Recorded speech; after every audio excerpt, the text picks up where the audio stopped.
Speaking for the trees, no matter where they're from. The podcast.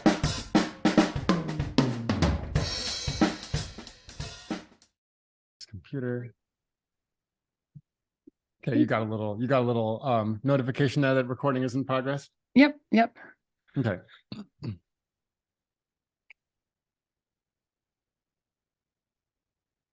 Okay, welcome to Speaking for the Trees, no matter where they're from, the podcast. I am one of your hosts, Kollibri. I'm Nikki Hill. One of the other hosts. And today we're joined by Calyx Liddick. And I first heard an interview with Calyx on Kelly Moody's podcast, the Ground Shots podcast, last summer, and it totally blew me away. I was on the road at that time, and I can still remember the piece of Utah highway I was on when I listened to it because it made such an impression on me. And so I'm thrilled that Calyx is joining us today for what's going to be a very interesting conversation, I'm sure. Calyx, do you want to tell us, say hi and say a little bit about yourself? Yeah. Well, first of all, thanks for having me on. I've been, like I said before, I've been following both of you guys for a while, following your work. So really excited to be here and to have this conversation. I'm Calyx. I'm an herbalist. I'm a clinical herbalist, nutritionist, and I run a school here in South Central Pennsylvania with my partner. I always struggle with like self-introductions because I feel like I've been morphing and changing my identity and the work that I do over the years so much. But I think the crux of it is that I like to explore relationships with plants and people. I like to think about how people learn about plants, how they interrelate with plants. And I'm especially interested in the mismanaged relationships and the relationships that that we have with plants that are not so healthy. So I love learning about herbs and all of the culturally important plants, of historical times and of the modern era, but I really have a soft spot for those plants that we don't culturally value.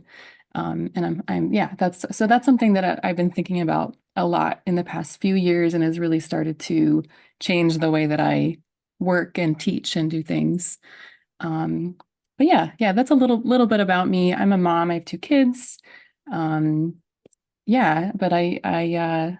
I think this particular conversation that we're going to jump into today is really coming at the perfect time because it's really a big part of my work at this point. So. Yeah. And what's the name of your school? The Northern Appalachia School. Right. Okay. Yeah. And so you started that and you're an instructor? Yeah. My partner and I started the school during COVID lockdown. We had started some ideas and we're planning on launching, and right around the time that we were ready to launch, COVID happened. So it's been an interesting journey. I run an herbalism program, a bioregional herbalism program every year.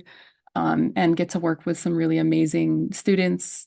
And then we do some different workshops. My partner teaches a slightly different skill set than me, but some overlap, but he teaches more like wildlife tracking and things like that. So overlapping skills for sure. But so it's been a fun ride these past couple years. So yeah. Mm-hmm. Yeah. Well, I mean, plant movement, animal movement, it all goes together. It's all related. Right. And well, if you're tracking bears, you're going to find berries and et cetera. Yeah.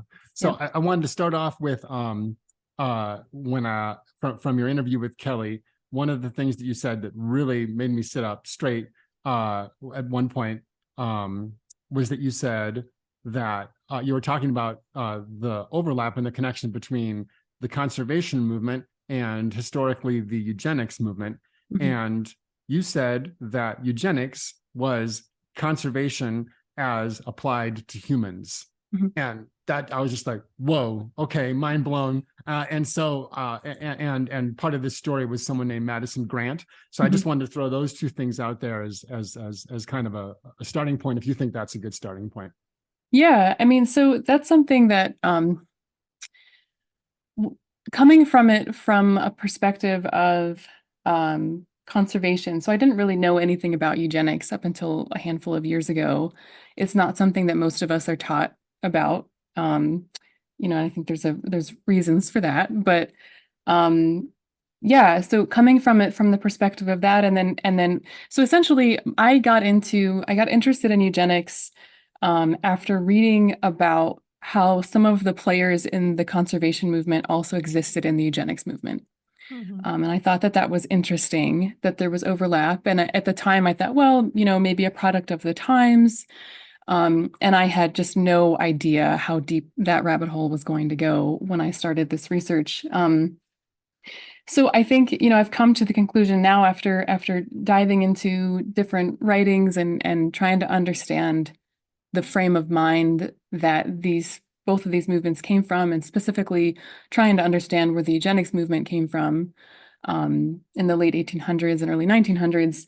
It's now clear to me that, like, if you actually look into the history of these topics, it's blatant. Like, I mean, I actually have some quotes. I can look through my notes and try to find some here but basically the players in the conservation movement were you can consistently find them across the board, conservation and eugenics. They were all the same people. It was an interlocking directorate of people in both of those movements. And they came right out and said this, that they were the same movement. Madison Grant is the one that I'm the most interested in studying because he was essentially the one that, I wouldn't say that he invented scientific racism, but he did bring all of the pieces together and present it in a scientific way. But it's not just Madison Grant, it's across the board. There's so many different conservationists who were at the forefront of the eugenics movement, and how they actually came right out and said, that that's what they were doing, that they were applying their background in wildlife management and zoology, and applying it anthropologically, applying it to humans. I mean, like I said, I have a number of quotes. So it's not just me, making assumptions about that. They came right out and said it on numerous occasions. Yeah, so I think they're the same. They have the same roots. They come from a lot of the same mentalities, the same kind of creed. And yeah, definitely. It's not just an overlap. They actually have the same root.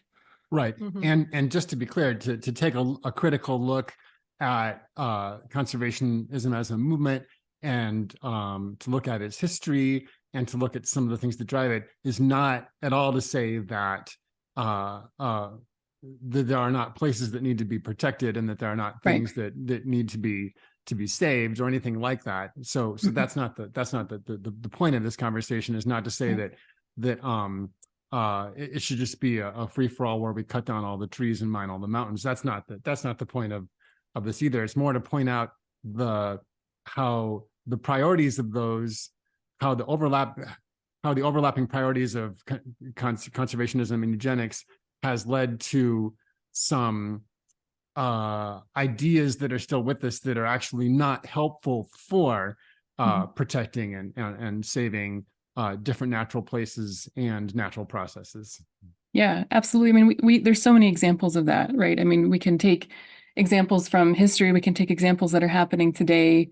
But even just looking at, like, Yosemite and what happened there, I frequently think about like what might have happened if the people who were involved in early conservation movements were not racist, were not white nationalists. How might things have been different? Would they have been able to have opened their minds to Indigenous stewardship that was happening?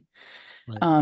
And this pattern is still happening all over the world. We still have conservation refugees being currently, created all over the planet still, because of that superiority mindset. So yeah, definitely not to say that we don't. Of course, I'm a huge advocate for, like, protecting spaces and tending spaces, but I think that conservation, because of the fact that it's born of the same perspectives, the same flawed perspectives, we really need to have more conversations about how that has played out into the conservation movement, and where maybe we've made some wrong turns and we're continuing to repeat mistakes that we're part of the foundation of it. So definitely think that we need to be dissecting this movement more than we have been, and doing it unapologetically. Right. And I expect this conversation to take us around to invasive plants in particular, but maybe you could walk us through some of the history. For example, the Boone and Crockett Club and Madison Grant and some of these people, and just show us the connections that existed then. Yeah. So let's see.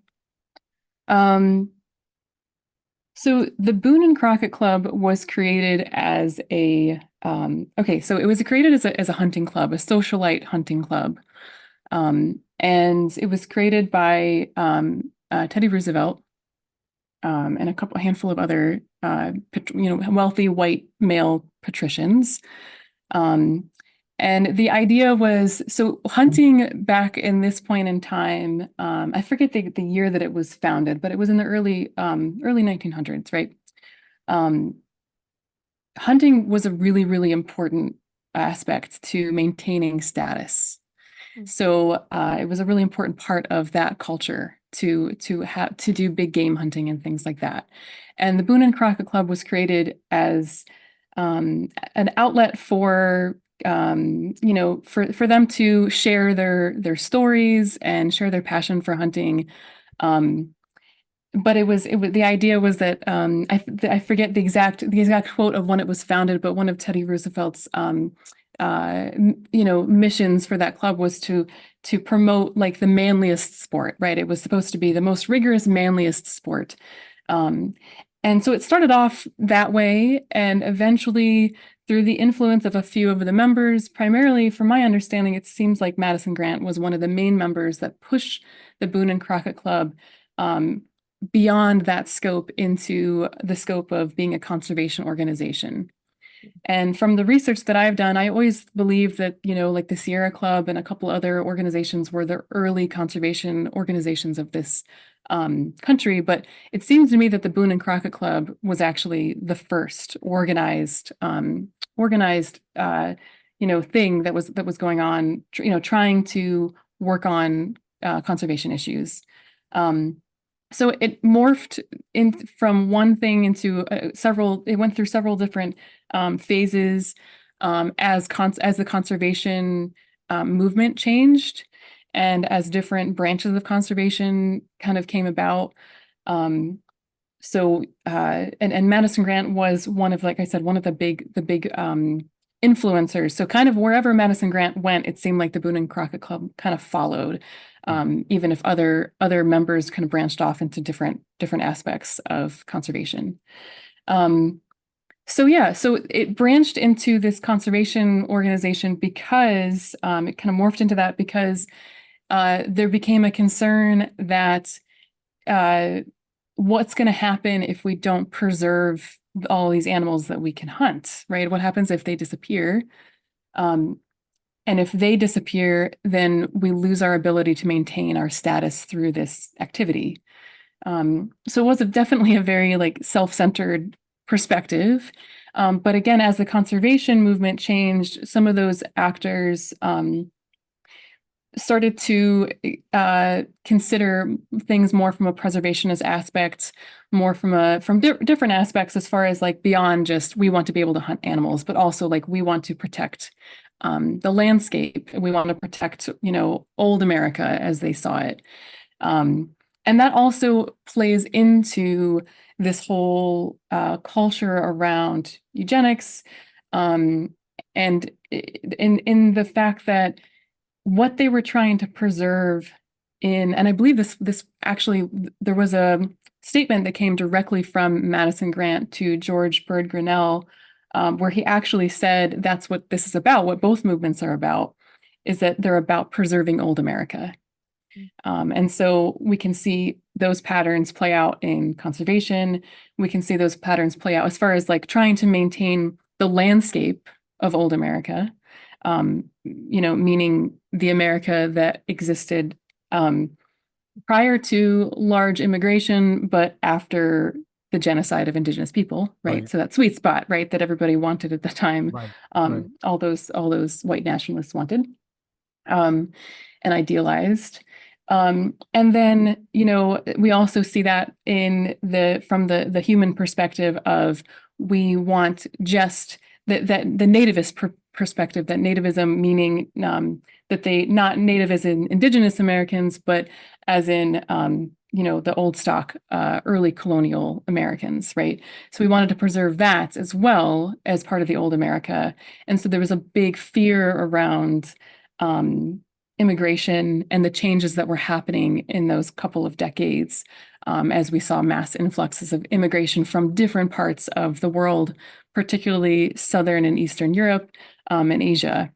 So yeah, so the Boone and Crockett Club had lots and lots of different members, and if you look at the rosters for like the Boone and Crockett Club and all of the other conservation organizations that came about over the next like 2 decades in the US, there you see a lot of the same people. And a lot of those, like I said earlier, a lot of those same people are also on the roster for the American Eugenics Society and for all of the other organizations that came about around eugenics. So yeah, same people, same ideas. And from there, we see those people that were in the Boone and Crockett Club, we start to see them populate these other organizations and create them. The list of organizations that Madison Grant participated in is really long. I have it somewhere. It's very long, but he had his hands in virtually all of them.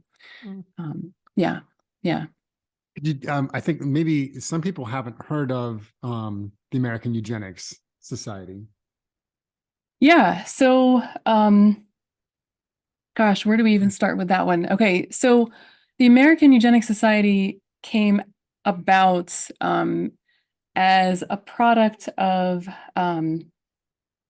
so maybe I should just start by defining like eugenics. Yeah, sure. Maybe we should Sure. just start there, so in case Yeah. people don't actually know what that even is. So eugenics has been around for a really long time, right? At least since Sparta, right? That was something that was practiced. It's been practiced for a long time, and it's a global phenomena. But particularly in the late 1800s, early 1900s, eugenics was part of the big part of the culture in America, and it's what largely influenced Nazi Germany. Okay, so eugenics is this concept. Well, it's racial hygiene. And eugenics in the early American eugenics movement was based on this concept that a particular white race, so that they called them the Nordics or the Aryans or the Teutons, the Germanic Anglo-Saxons, they all for that Northern white European, and the belief was that they were genetically superior. Okay, and it was an interesting time because you have Darwin had just released The Origin of the Species.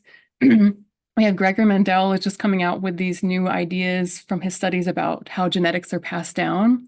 And so those two kind of new blossoming scientific movements were kind of hijacked to support racism and to give it what appeared to be a scientific basis.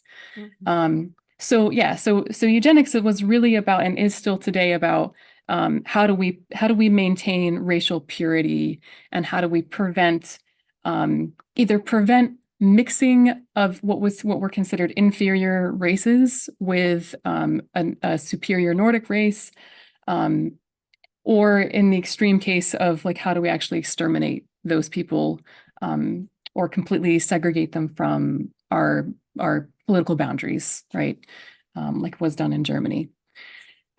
So that's that was what was happening. That was the movement, and it wasn't a small movement. It was very much status quo. It was part of the big part of the culture, and there was a fear among the elite class, which primarily because of the way that class warfare often works out. The elite class were those, white Nordic wealthy males that were kind of ruling everything, running everything. There was a huge fear that they were going to become, their race was going to become diluted and deteriorate. And so eugenics came about as a way of maintaining that racial purity. And so we see a lot of different organizations that and political movements and things that came up as an effort to organize around this and actually create policy change. And so the American Eugenics Society Association was a product of that, but it wasn't the only one. We also have, actually the Carnegie Genetics Department actually originated from this records office that was developed from I believe it was Rockefeller money that funded this. One of those the big bankers funded this office. It was basically to gather surveys from people to try to prove that these things were being genetically handed down. So when we say genetic inheritance, we're not just talking about physical genetic inheritance. We're talking about there was this idea that intelligence was handed down genetically, that talent, that criminality, and then all kinds of physical things could be handed down through your genes.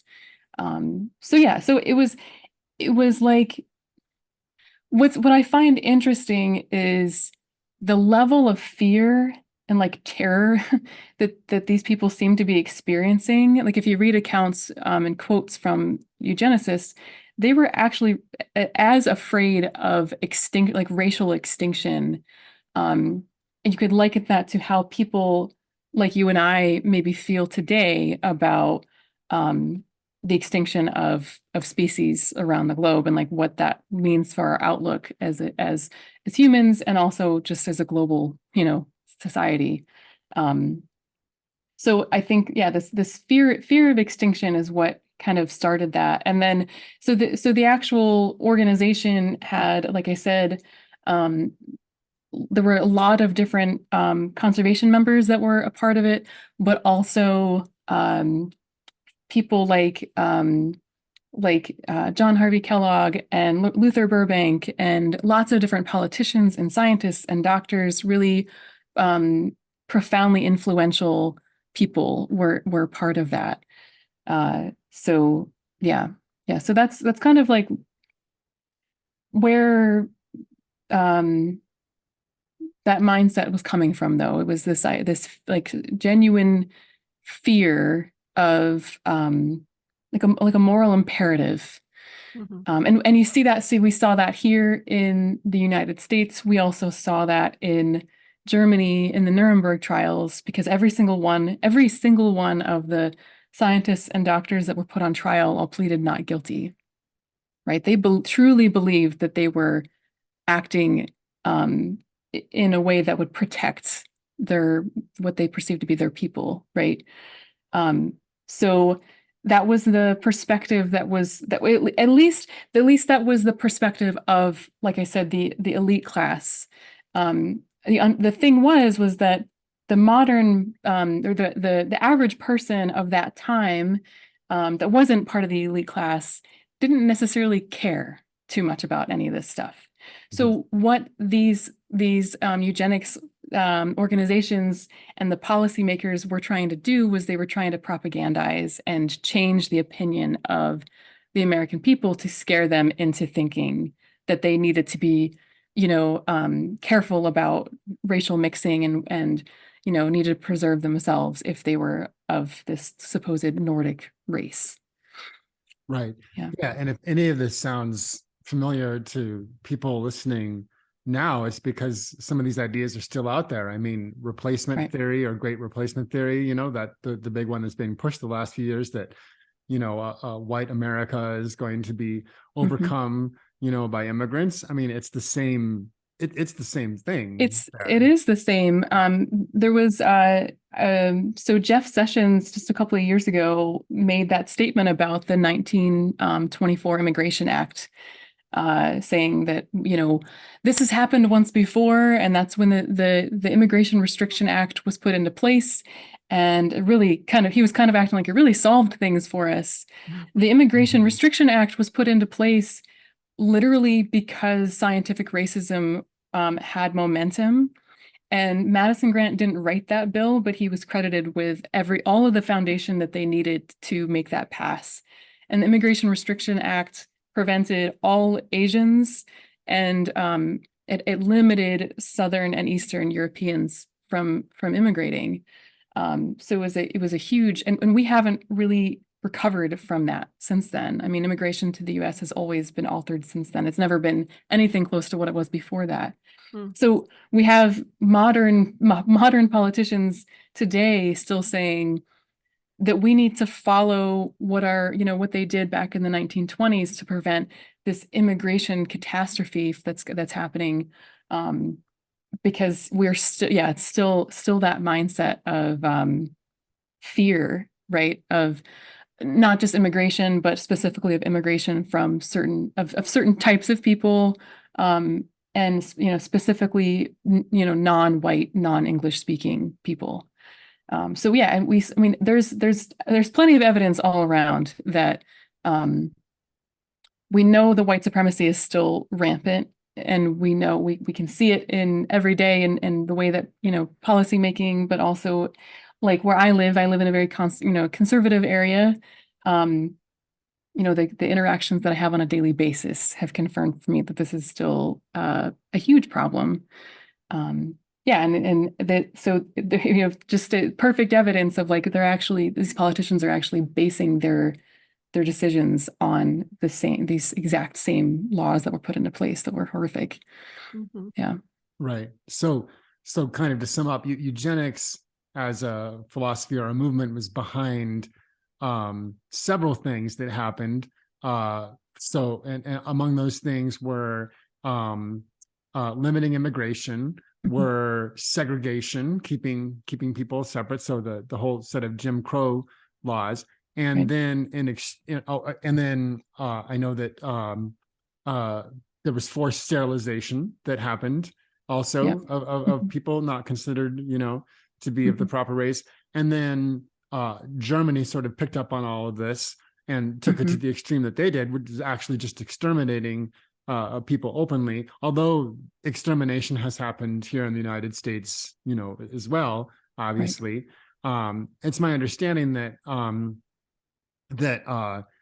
Hitler and the Nazis looked at the Jim Crow laws of the United States and saw them as a model for how to start their legislation, there. So of all these things, some of these things are still continuing into the present, including the anti-immigrant laws, and also including segregation is still alive and well. I grew up in Omaha, Nebraska, and Black people lived north of Ames. That was a street that ran through town. That's how that was. And I've lived in northern cities, and it's always been like that. There's neighborhoods. Gentrification is moving those neighborhoods around now, and yet the segregation is still obviously really important to people. And when you were talking to Kelly, you talked about 3 tenets of conservation that are shared as tenets of eugenics, and those 3 tenets were typology, deterioration, and invasive species. Yeah. So typology is a word that doesn't immediately make sense to a lot of people, and right. Maybe start with talking about what that even is. But yeah. So at first, I just want to mention. So like you're talking about all these different actions that were put into place, and also forced sterilization is still happening. And there was a case very recently that happened on the border, the southern border. So yeah, we still see that happening today. So the three tenets, those came. My understanding, those came directly from Madison Grant. Okay. Okay. So Typology, again, so it's this idea that that there are certain types. So there are within a species, there are different types of people or different types of mammals or different types of plants, and some of which are robust and healthy and intelligent or superior in some way, and others may be different or less so. And so when applied to people, this is scientific racism. Okay, so when we apply this to people, that's what that is. That's what it comes from. And so with human beings, they were measuring. They were doing actual measurements of people, of their bodies, to figure out what type they fit into. And then they were also basing it on, a history of, do they have a lot of talent in their ancestral lineage? What is their intelligence level? The IQ test has a pretty interesting and dark history, and was used to measure intelligence and for this typology purpose to be able to figure out where a person fits, because sometimes it's difficult, right? Because race doesn't totally, it doesn't actually exist. To put people into these boxes, we needed tools to do that, right? So, so they invented all kinds of different things. So we know. So to backtrack a little bit, one of the reasons why Madison Grant in particular got interested in this idea of typology and deterioration was because of he went to Germany and he visited this hunting lodge where they had on the wall, they had all of these red deer mounts. And he figured out on his trip there that the red deer were getting smaller. So there was less ability to hunt these great big, red deer stags. And he chalked that up to trophy hunting. Oh, well, everybody's hunting the big robust ones, and then we're left behind with these smaller deer. And that was it's one of the things that got him excited about like protecting. We need to make sure that we're protecting the robust, people, robust humans. And of course, he's going to assume that he's of the race that is the robust one, right? Right. Because he's obviously narcissist.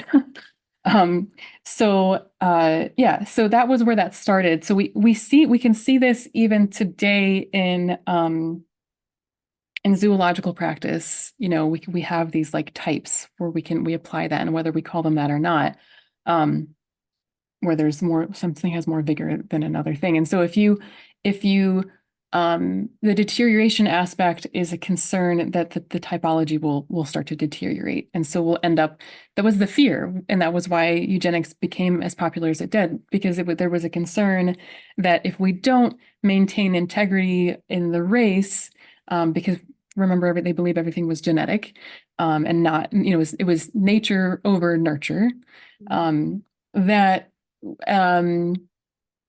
everything will deteriorate. We'll have more crime, we'll have more disease, we'll have more,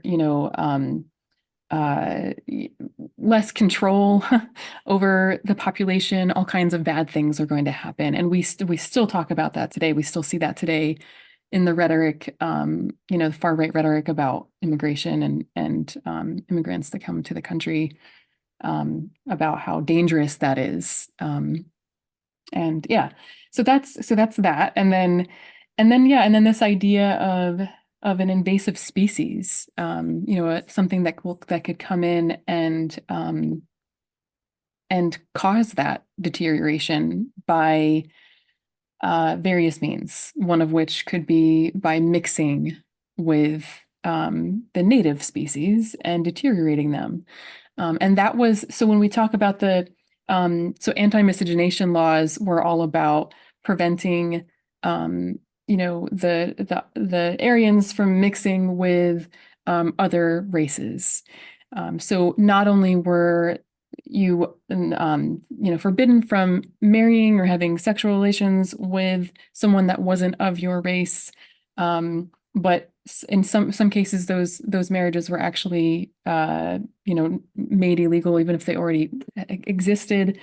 And then Yeah, lots of really horrific things that happened around that. It was slightly different here than it was in Germany, partially because of the fact that here we had the our Black population were primarily coming from enslaved people, and they were of a lower socioeconomic class, whereas in Germany they had more wealthy Black people there.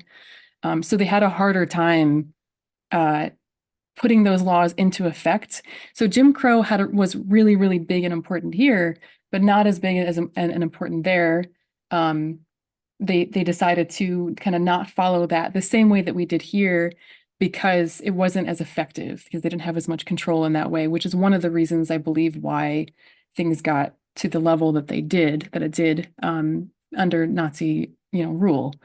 To the point of actually having concentration camps and extermination at that, to that degree, because they didn't have the social control. But anyway, so back to the conservation tenets. You can start to see it's not an imaginary overlap, right? I mean, like, they're exactly identical in so many different ways, eugenics and conservation, because, like I said, they're literally taking the education. These people were literally taking the education that they had and their observations and the work that they were doing around specifically, primarily wildlife management, but also things like plant cultivation, and applying that directly to humans. And then they came up with these tenets. Yeah. Right. Did you want to jump in? Yeah, it's just amazing to really fully understand that we shape our concepts about ourselves, our societies, and our world, the rest of the natural world, from a certain perspective. Mhm. that it doesn't happen in a box. Right. That where we decide what our science means comes from the way in which we've been looking at it. Mhm. And it's just occurring to me more and more as time goes on, looking at these subjects for so long, that we're going to treat the world around us how we treat ourselves and each other. Mhm. Like, those things don't happen on their own. And something that was occurring to me in listening to you giving the history of human eugenics, and well, a couple of things came up. One was that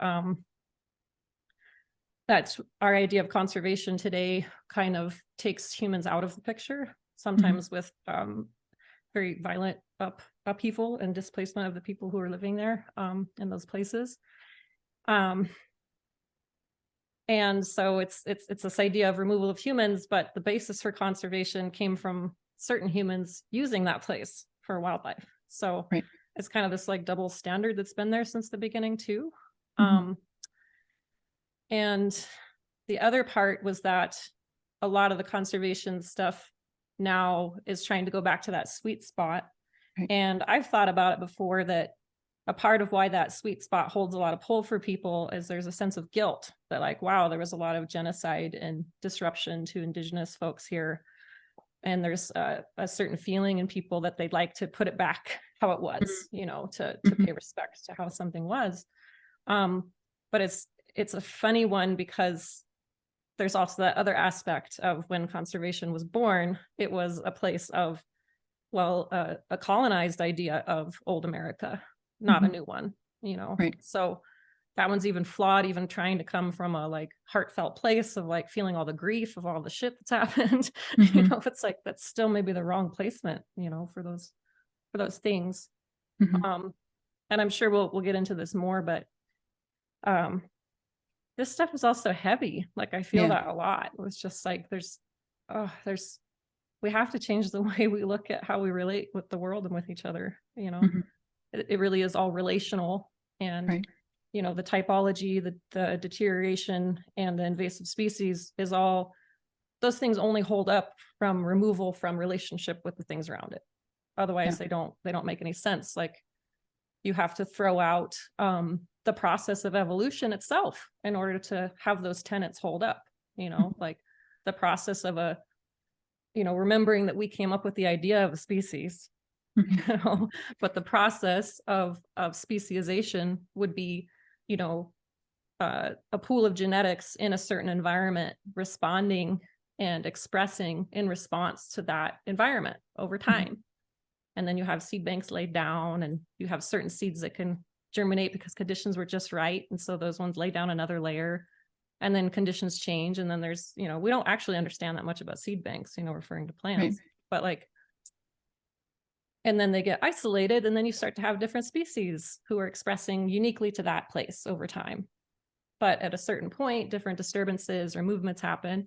And then it's the divergent evolution again, which like reinvigorates it. Like when we were, you know, farming was the land race thing. How do you reinvigorate something that's gotten too small to be able to have all the expressions it might need, you know?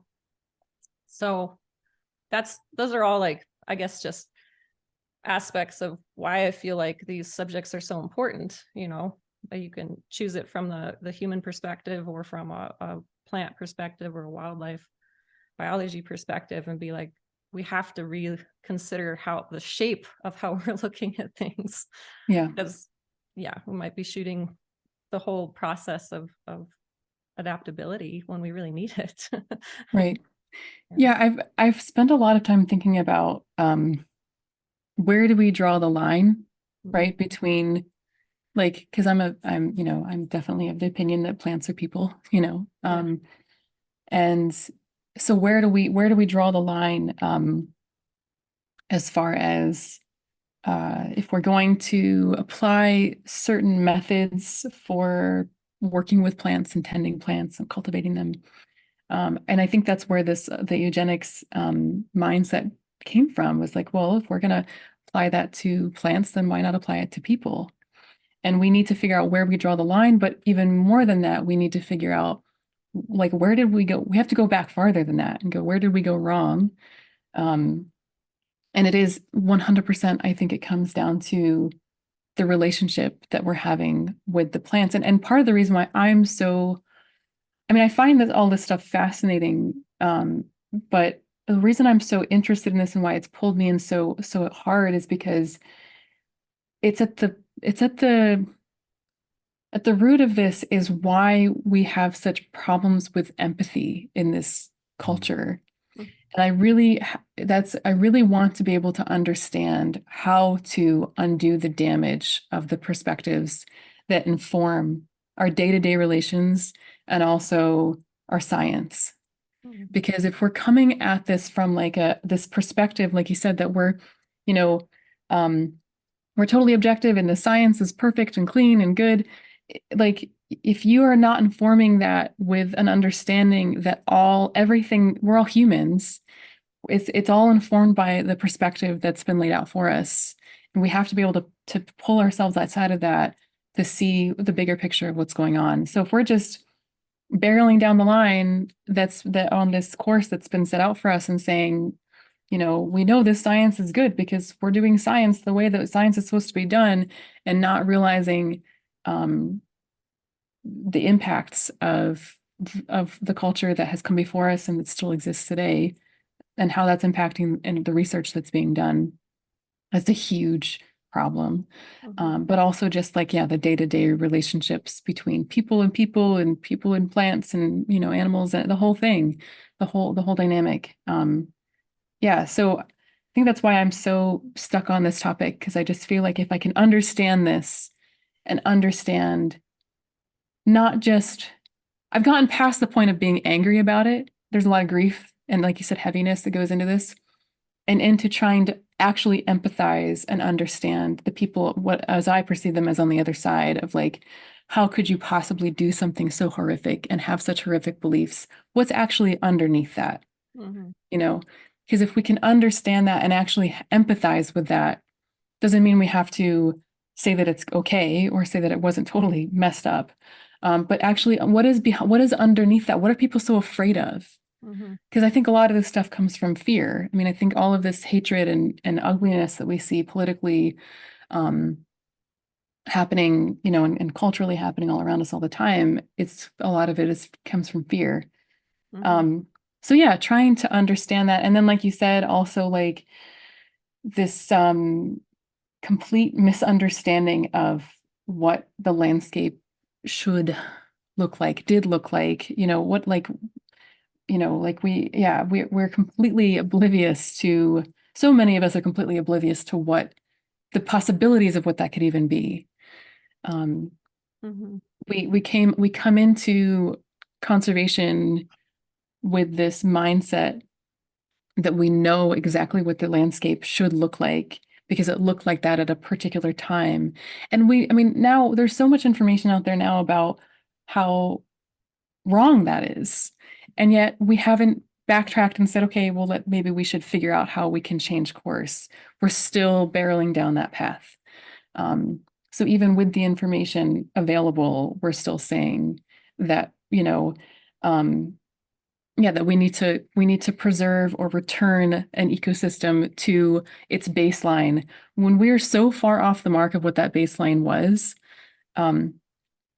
That's not even getting into the conversation yet about how baselines change. And that's the whole, like, ecology is a dynamic system, and plants move around, people move around, we're so afraid, again, it's that fear again, we're so afraid of change, that we can't even see the fact that it's literally what makes life possible. Mhm. So yeah, I do think that talking about that, like the more information that people can come to receive, the information about the fact that our baseline is off. That was one of the things for me that just kind of turned everything upside down, was like, okay, well, if we don't even actually know what things look like, or they're way different than what we thought they looked like, then how can we even do right action? Like, how can we even make the right decisions about how to turn a landscape into something, whatever this idea of what it should be? Mhm. You can't even. I think one of the problems that we have in our particular culture, at least in the US, I don't know about other parts of the world, but is that we are so quick to action without receiving information and observing. We're Mhm. so, like, we want to get things done, and like I said, I often think about what would happen if John Muir wasn't racist and he came here and he was able to have his eyes open and see what was happening in Yosemite and go, man, these people are right on with their land management. Look at this beautiful landscape, and receive that information. What could possibly have happened? And then that's kind of like my vision for the future of, like, how can we do that now? How can we get to the point where we can actually be open and receive things beyond? How do we open up, move even farther past our comfort zone and past open our periphery even farther than we think is possible? So understanding the blinders and, like, how they get put on, and how this stuff manifests and where it Mhm. starts from, I think is an important part of that, of, like, starting from there, and then trying to figure out, okay, now how do we move past that? Yeah. I think a part of it that's been coming up for me is that somewhere along the way, we stopped trusting our own ability to have relationships with our world Mhm. from ourselves. And a part of that is probably like removal from land base, meaningful land base. Like, you have to pay rent to be somewhere, you pay Mhm. to have your food. It's lucky if you have a garden space somewhere where you can have those, like, physical interactions that are informing you of your relationship in a real way. Mhm. Like that texture of informing, not just Mhm. ideas. So what we're left with is ideas, because we don't have an everyday realm that is like our place to be there, not our place in an ownership way, but that, like, that's a part of our culture, and that's a Right. part of your everyday life, is that, of course, each and every person has their own relationship to the rest of nature because you're a part of it. Mhm. And that you can trust the reflections you get from having that interaction. Absolutely. And Yeah. so we're so starved for that people do, like, come to these classes or want to get involved in conservation because it's a need to be connected, because we just are. Mhm. um so something I've been trying to hold every time, I have the honor of being a teacher, as like, how do I just give you space to see the potential for your own relating? I want you to come back and tell me what's being reflected to you, because the only way I see that we end up having a more cultural or community understanding of how to tend a certain place is that everybody's having their own informed interactions, that we come together and we probably start to say some of the similar things. And we're like, oh, okay, this makes sense then. This is us. Like, we can check in with each other rather than having to check in with something over there that we could never feel ourselves. Yeah. You Yeah. know? Yeah. And I think so. Something that not everybody understands about conservation and its roots, again, is exactly that these conservationists that we're talking about, that were the elite people who were literally creating the conservation organizations that still exist today, creating the movement, making the decisions about how to go about doing things, creating all of our national parks, they all lived in New York City. or most of them lived in New York City, but various cities, these were urbanites. The reason they were creating these reserves was because they wanted to escape the city and have a place to go where they could have this idealized version of what things look like. So they were so out of touch when, like, you're talking about having that informed relationship, they were so far out of touch that they weren't even aware of the fact, like they were so uninformed in that aspect. And on top of that, I think about this concept of of purity, and this idea of like wanting to segregate or remove anyone that's below you. It's like, these are people that, like, how would they have survived? How would they have lived their day-to-day life if they didn't have people doing things for them? So talk about, like, yeah, a very detached, uninformed, and this was one of the reasons why there was so much opposition to conservation when it started. Right? I mean, not just from Indigenous people, but from early settlers. There's a book called Crimes Against Nature. I think his name is Carl Jacobi. I have to look up his name again, but where he talks about it from the other perspective of Indigenous people, but also settlers who hated conservationists because they were like, who are these people from the city telling me how to live my life, and how to interact with the landscape that I've been living on and subsisting on for years, and my family knows how to do this. And we so frequently think about conservation as like conservation came about because it was a reaction to all these stupid people that were going out there and destroying the forest and destroying the populations of animals. And no, that's not really what was happening. Industry moved in and we were shipping things to, Great Britain and stuff, exporting all of these things, using all of these industrial products.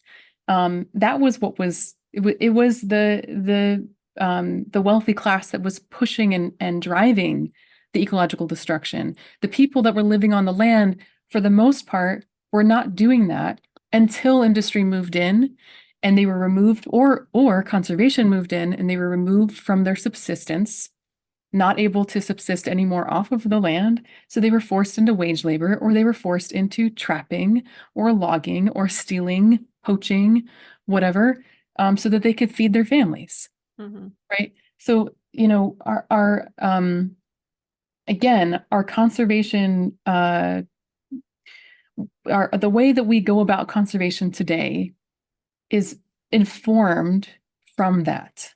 Yeah. And if that doesn't make you screech to a halt right there and go, like, is it possible that we could maybe be going about this from the wrong angle?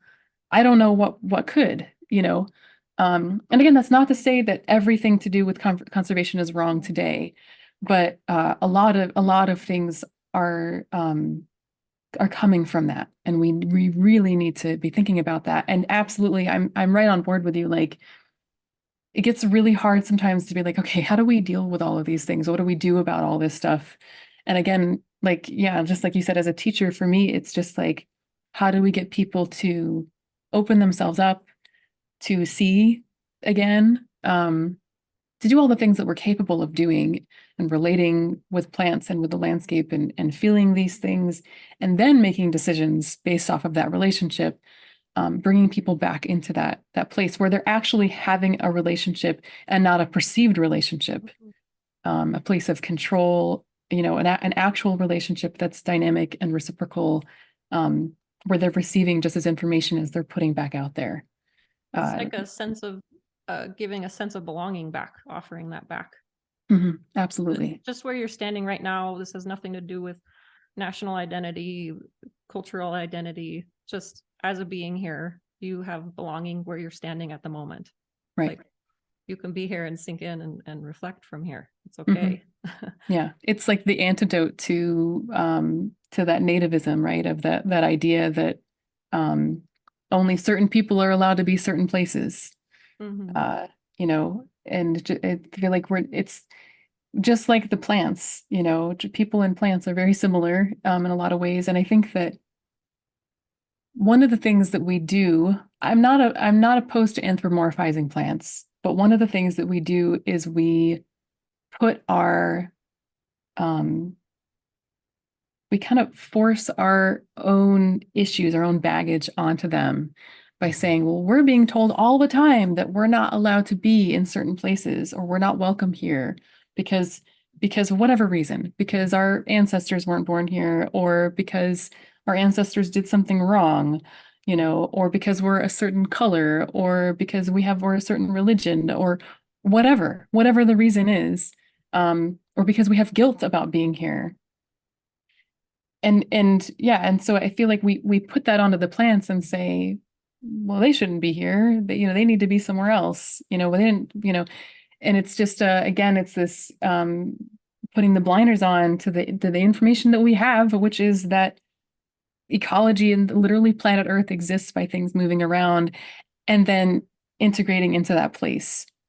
And we seem to think that that's not possible, but it's like literally how every ecosystem that exists in the entire planet came to be, and every person, came to be is through that process. That every population. So, yeah, I think that is for me as a teacher. I'm right there with you. I think that is the most important thing, is having people ground into wherever it is that they are, and have a relationship with what's there, with the land that's there and with themselves in that place. Yeah, for sure. Yeah, it's like there's lots of things to address in society from the creation of these hierarchies and the genocides and removals that happen from that. Those are very real things to address, to have reparations for, and all of that. But also understanding that, like, the same language that we're using for some of our reparations or our ideas around it came from this really weird place. And to me, it's like, I hear many times that, like, the invasive plants are colonizing the land. So as a part of reparations, this is why we're against them. They're bad. And it's like, yeah, but I think that itself is the colonizing energy. Like, how did we go from a place of being forced removal from direct connection with land, first our ancestors in their homelands, then coming here, doing it to somebody else. Like, wow, it's such an amazing thing that the process of, like, removal, conservation, keeping it separate from humans, and then it feels like it's come around to this place of, like, humans are bad. They have no beneficial interaction with land. And it's like, wow, in 100 years, like, we're able to come to that point where a lot of us have internalized that, whether we've been totally paying attention to these conversations or not. There's this thing we're carrying around that, like, we just kind of suck. And anything we do in the landscape that has an effect, if it's not within these things of trying to keep it separate from a reflection of us, like, is detrimental. And it's like, I don't understand how we continue holding that one. I think it's a dead end. Like, how can you, when you have to have an actual sense of belonging, connection with the place that you live, of course, like on this planet, in this world, Yeah, a landscape cannot sustain any living entity that is not integrated into it. Yeah. Right. That's literally how everything works. You have to be integrated into it. And so if we're refusing to integrate into the landscape, it cannot sustain us. And so it is a dead end in every aspect. Yeah, I think so I have like so many thoughts on that. I'm not sure where to start. Can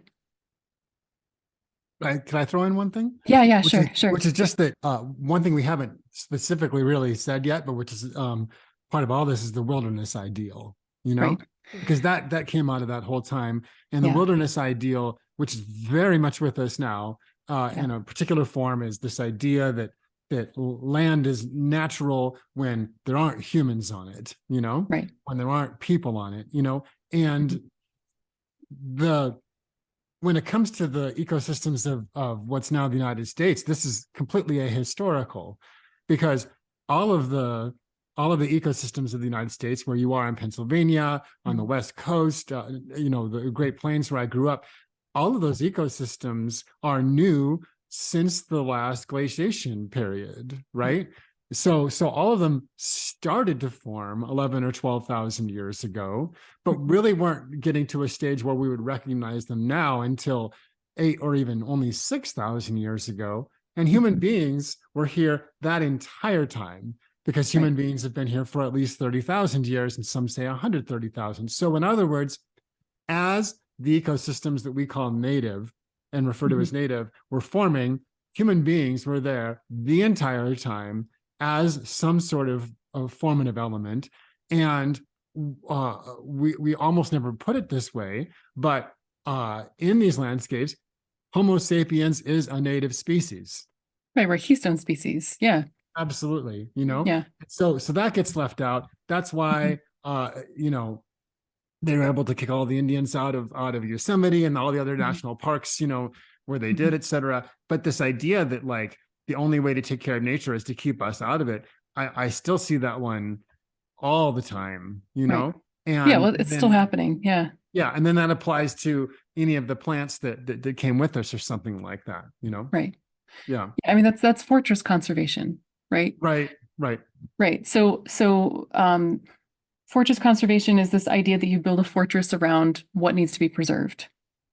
And that if we can do that, somehow we can preserve biodiversity in a way that preserved fortress will be able to support all of the land around it. That doesn't work. Like, that does not work. You can't take little pockets of the planet and preserve it and say that that's enough to sustain the things outside of it. It doesn't work that way.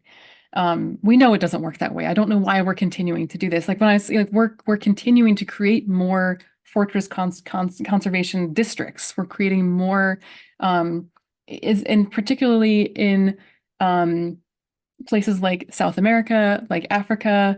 We're seeing there's a book called Conservation Refugees, which, if you haven't read it, I highly recommend. And it's talking about this, briefly talks about Yosemite as the model for the current application of fortress conservation all around the world, and what that looks like, and how the silver lining, the kind of slightly happy ending of that is that there are some changes, very, very small changes that are, in my mind, they're not nearly big enough to recognize and acknowledge that the Indigenous people that have been on those lands for, thousands of years in many cases, are the reason why that place is worth conserving. It's the reason why we say this particular area is so biodiverse that we're going to conserve it and make it a park.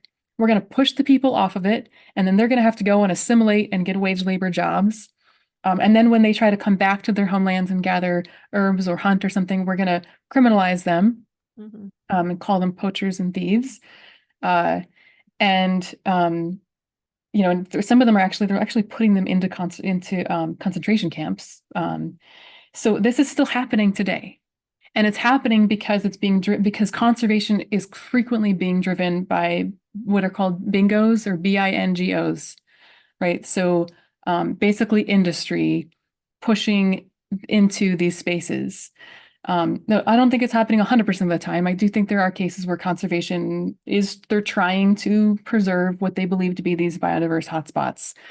But you can't create, like I always say, you can't quarantine nature, right? That doesn't work that way.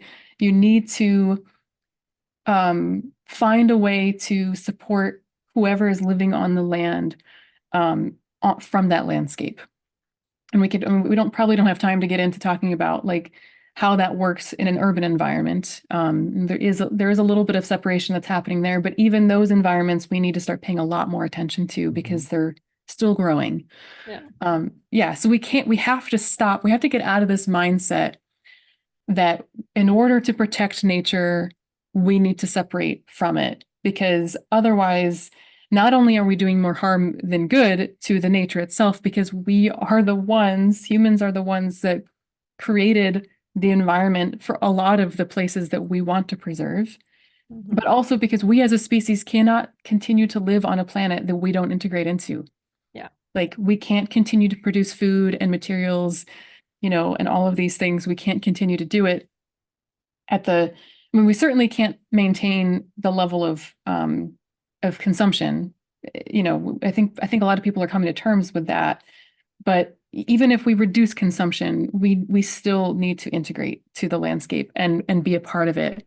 And in order to do that, we have to do a lot of unlearning and damage control from this legacy of, like you were talking about, like believing that there is a pristine wilderness that is absent of people. I mean, that is one of the most harmful, pervasive myths of conservation that could have ever been brought into So that definitely needs to be undone.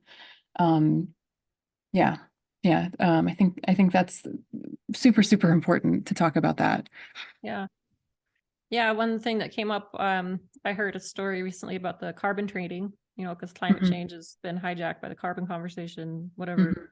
So now there's people in Africa were being pushed out of these forests so that they could be bought by a company as a green capital. So that is going on. But the other thing about the purity thing that's been coming up, as I've been getting a little more involved in activism, is that using that one as a reason for protecting something is really troublesome. Like I've seen, the mining company CEO talk about how it's okay to come in and take out some of the last remaining intact sagebrush ecoregions, to start chopping it up, because it's not exactly pristine sagebrush land. Right. Because there's a few grass species in there from, the relationship layers of ranching or fire. And I see, people I really admire and who are wanting to protect these places, we're using that same language. And I don't think we understand what a disservice it is. Because I think what it ends up leaving us with is then we have to prove why some place is special. Right. We have to scramble to find that rare plant, and that's the only reason, that's the only potential that's going to save something. If we can show that this is not soiled land already, because there's an emotional thing that happens when we're like, oh, it's already a disturbed environment, or, we stop caring as much culturally. We have a little bit of that. Oh, it's already kind of messed up. Like maybe that's a good place for it then. This is the idea of sacrifice zone. This is how they get us to let go of our attention to allow sacrifice zones still. Right. To fragment things into parcels of wilderness, sacrifice zones, and people living in concrete in the middle. Like it doesn't, we know it doesn't work, but we still have these emotional things that are making it hard for us to hold a different narrative, which is like, if something has had a different kind of history where it's expressing different things, it's just like you or I having a story from our past that hurt us.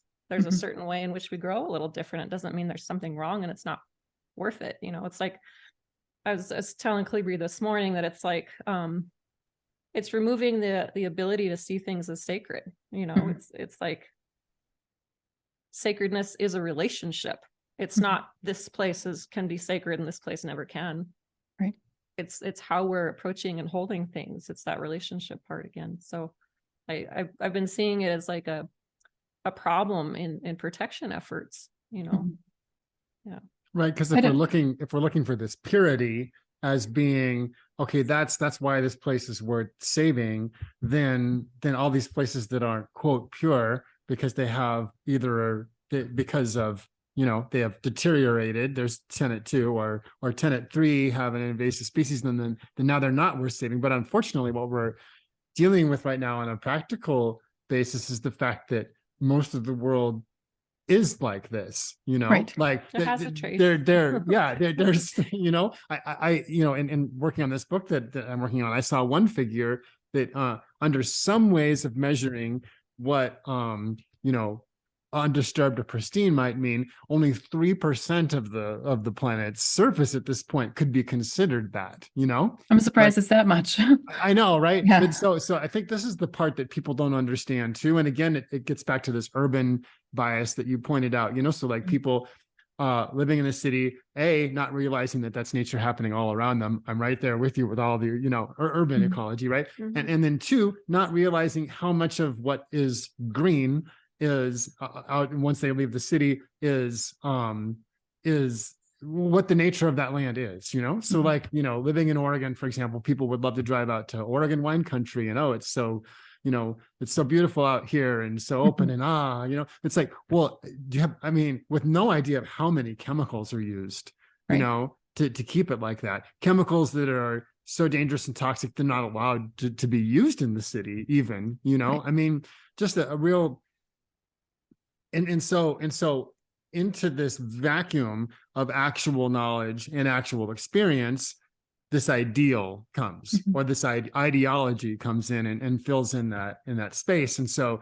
rather than going from actual knowledge or actual experience, it is just this idea that is based in an idealism and becomes dogmatic very quickly. And that, as you've been pointing out, you know, here so well, it is going back to these, you know, really nasty roots. How is it any different to say that a region of where there's plants that are not from that place have moved in and done so-called damage, and so that therefore we can sacrifice that to build a big, you know, whatever, a big power plant or dump some toxic waste there or whatever it is, put a pipeline through. How is that any different than what we already do with people, which is we put those zones wherever there are, you know, poor communities or communities of color or indigenous communities, because we just don't care. Now, if you had a wealthy, you know, community, you know, you're not going to see that happen there, right? But it's not going to happen. So as much as I adore native plants, you know, what we call native plants, and we can talk about, for sure, we can talk about what does that even mean? Because the rhetoric and definitions of that are very slippery.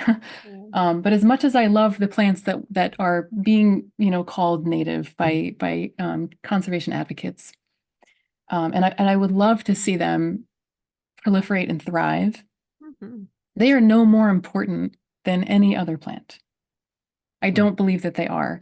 And we can talk about coevolutionary relationships, and that's usually the big argument for people that get upset when I talk about this and say, well, what about all of the relationships and things will just collapse? No, that stuff happens so fast. We are so again, we don't have the information that we think that we do. You know, people think it takes millions of years for coevolutionary relationships to happen. It doesn't. It can happen in a few generations. We know this now. They've studied this with Darwin's finches. There's new Darwin's finches that occurred. I think it was in like less than, it was like 2 or 3 generations. And now they're going, oh, so maybe it doesn't take forever. So why are we so afraid? So if we know, if the science is pointing to the science that's done well, without bias, frequently is pointing to saying these plants are not, there's no moral application we can put, it's not like these plants are good and these plants are bad. Then why are we still doing that? And I think it does come down to this idea of purity, of like, why are we so afraid of plants and animals hybridizing with each other? Yeah. They're doing that of their own volition. You want to talk about wild or natural and those kind of ambiguous terms, but people that's pretty freaking wild. Mhm. It If is, an yeah. animal or plant is saying, I'm going to hybridize, and Mhm. you have people who are saying we can't allow that to happen, Mhm. and it does happen.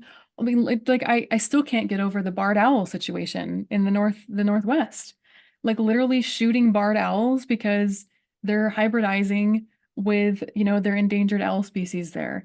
I Like, had not heard that. yeah, it just mind blowing to me. Mhm. And then, we're so terrified. I mean, that's miscegenation. That's exactly what that is. Right. We're terrified of this genetic mixing because Mhm. then we won't have those pure species anymore. Yeah. Even in the scientific literature about this, you see them use terms like genetic pollution, Right. which Absolutely. I was shocked the first time I saw that, because even before I'd heard your podcast with Mhm. with Kelly, and I saw that genetic pollution, I made the connection to eugenics, because I'm like, well, that's where that term comes from. I Yeah. mean, yeah. Yeah. Well, we see as far as the rhetoric goes, that um it's identical.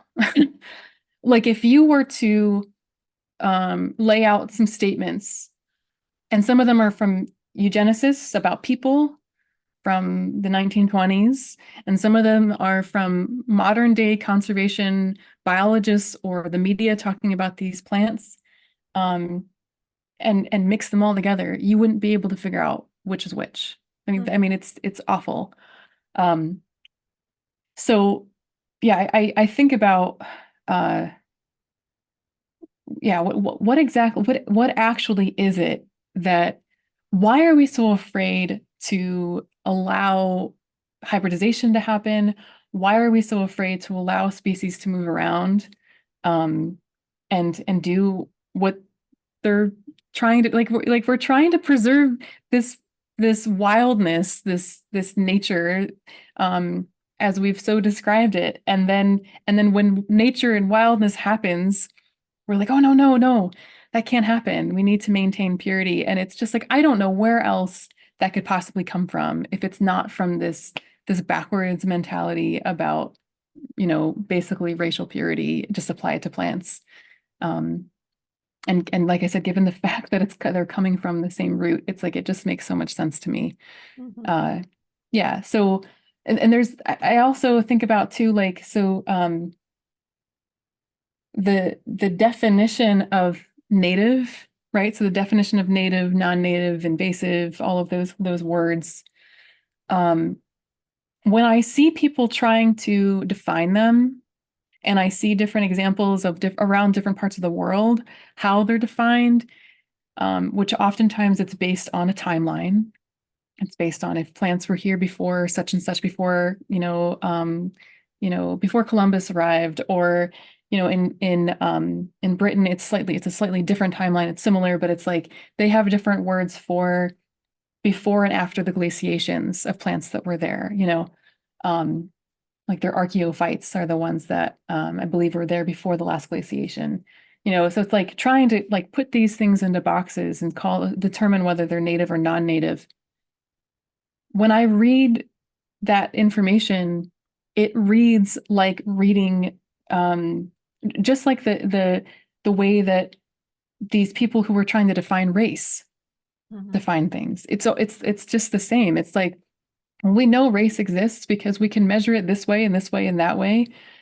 And it was science, quote unquote, right? It was science that was being done, and they were taking, like I said, they were taking Darwinism, and they were taking, Gregor Mendel's theory of, laws of inheritance, and all these different things, and they were saying, good science. We're gonna take this, and we're gonna all combine all this information into this theory about, racial hygiene, and it worked. It convinced a lot of people. Um, for a number of years. And it's a direct parallel in my mind when I see people defending native versus non-native. because in order to do that, you have to throw out logic and reason about how ecologies form, about all these things we're talking about. You can't say that ecologies are dynamic and then say, but after 1492 they can't be dynamic anymore. Yeah, so I think even that the rhetoric and terminology is very similar, as far as defining those terms, and then also seeing how the rhetoric changes. Like I know after 9/11, we started seeing plants are no longer just being termed as like, invasive aliens and things like that. Now they're actually terrorists, right? Right. And so we can see the rhetoric change, and the rhetoric is informed by the people who are having an emotional reaction to their society and the current events. It's the reason why Charles Elton and H.C. Hewitt developed the terminology to begin with, is because they were traumatized by the world wars, yeah.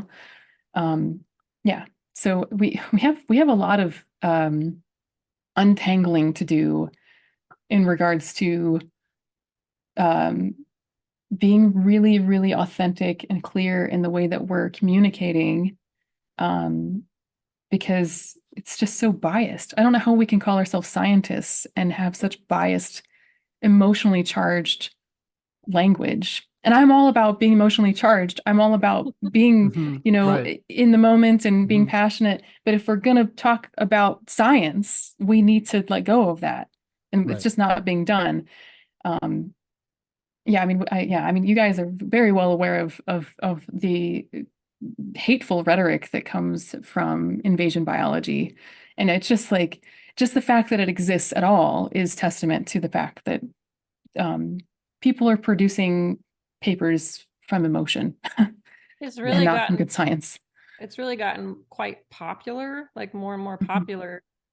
I see these different, people on the social media who have like 3,000 likes or something, and it's from them like hating a species and like calling it names and kicking it and stuff like that. And it's just like, wow, okay, that's all you have to do to get 3,000 likes and followers, and wow, this is scary. Right. And then the other thing that was occurring to me in your speaking there was that, like, remembering again, like, where this idea of purity came from was it's a curtain.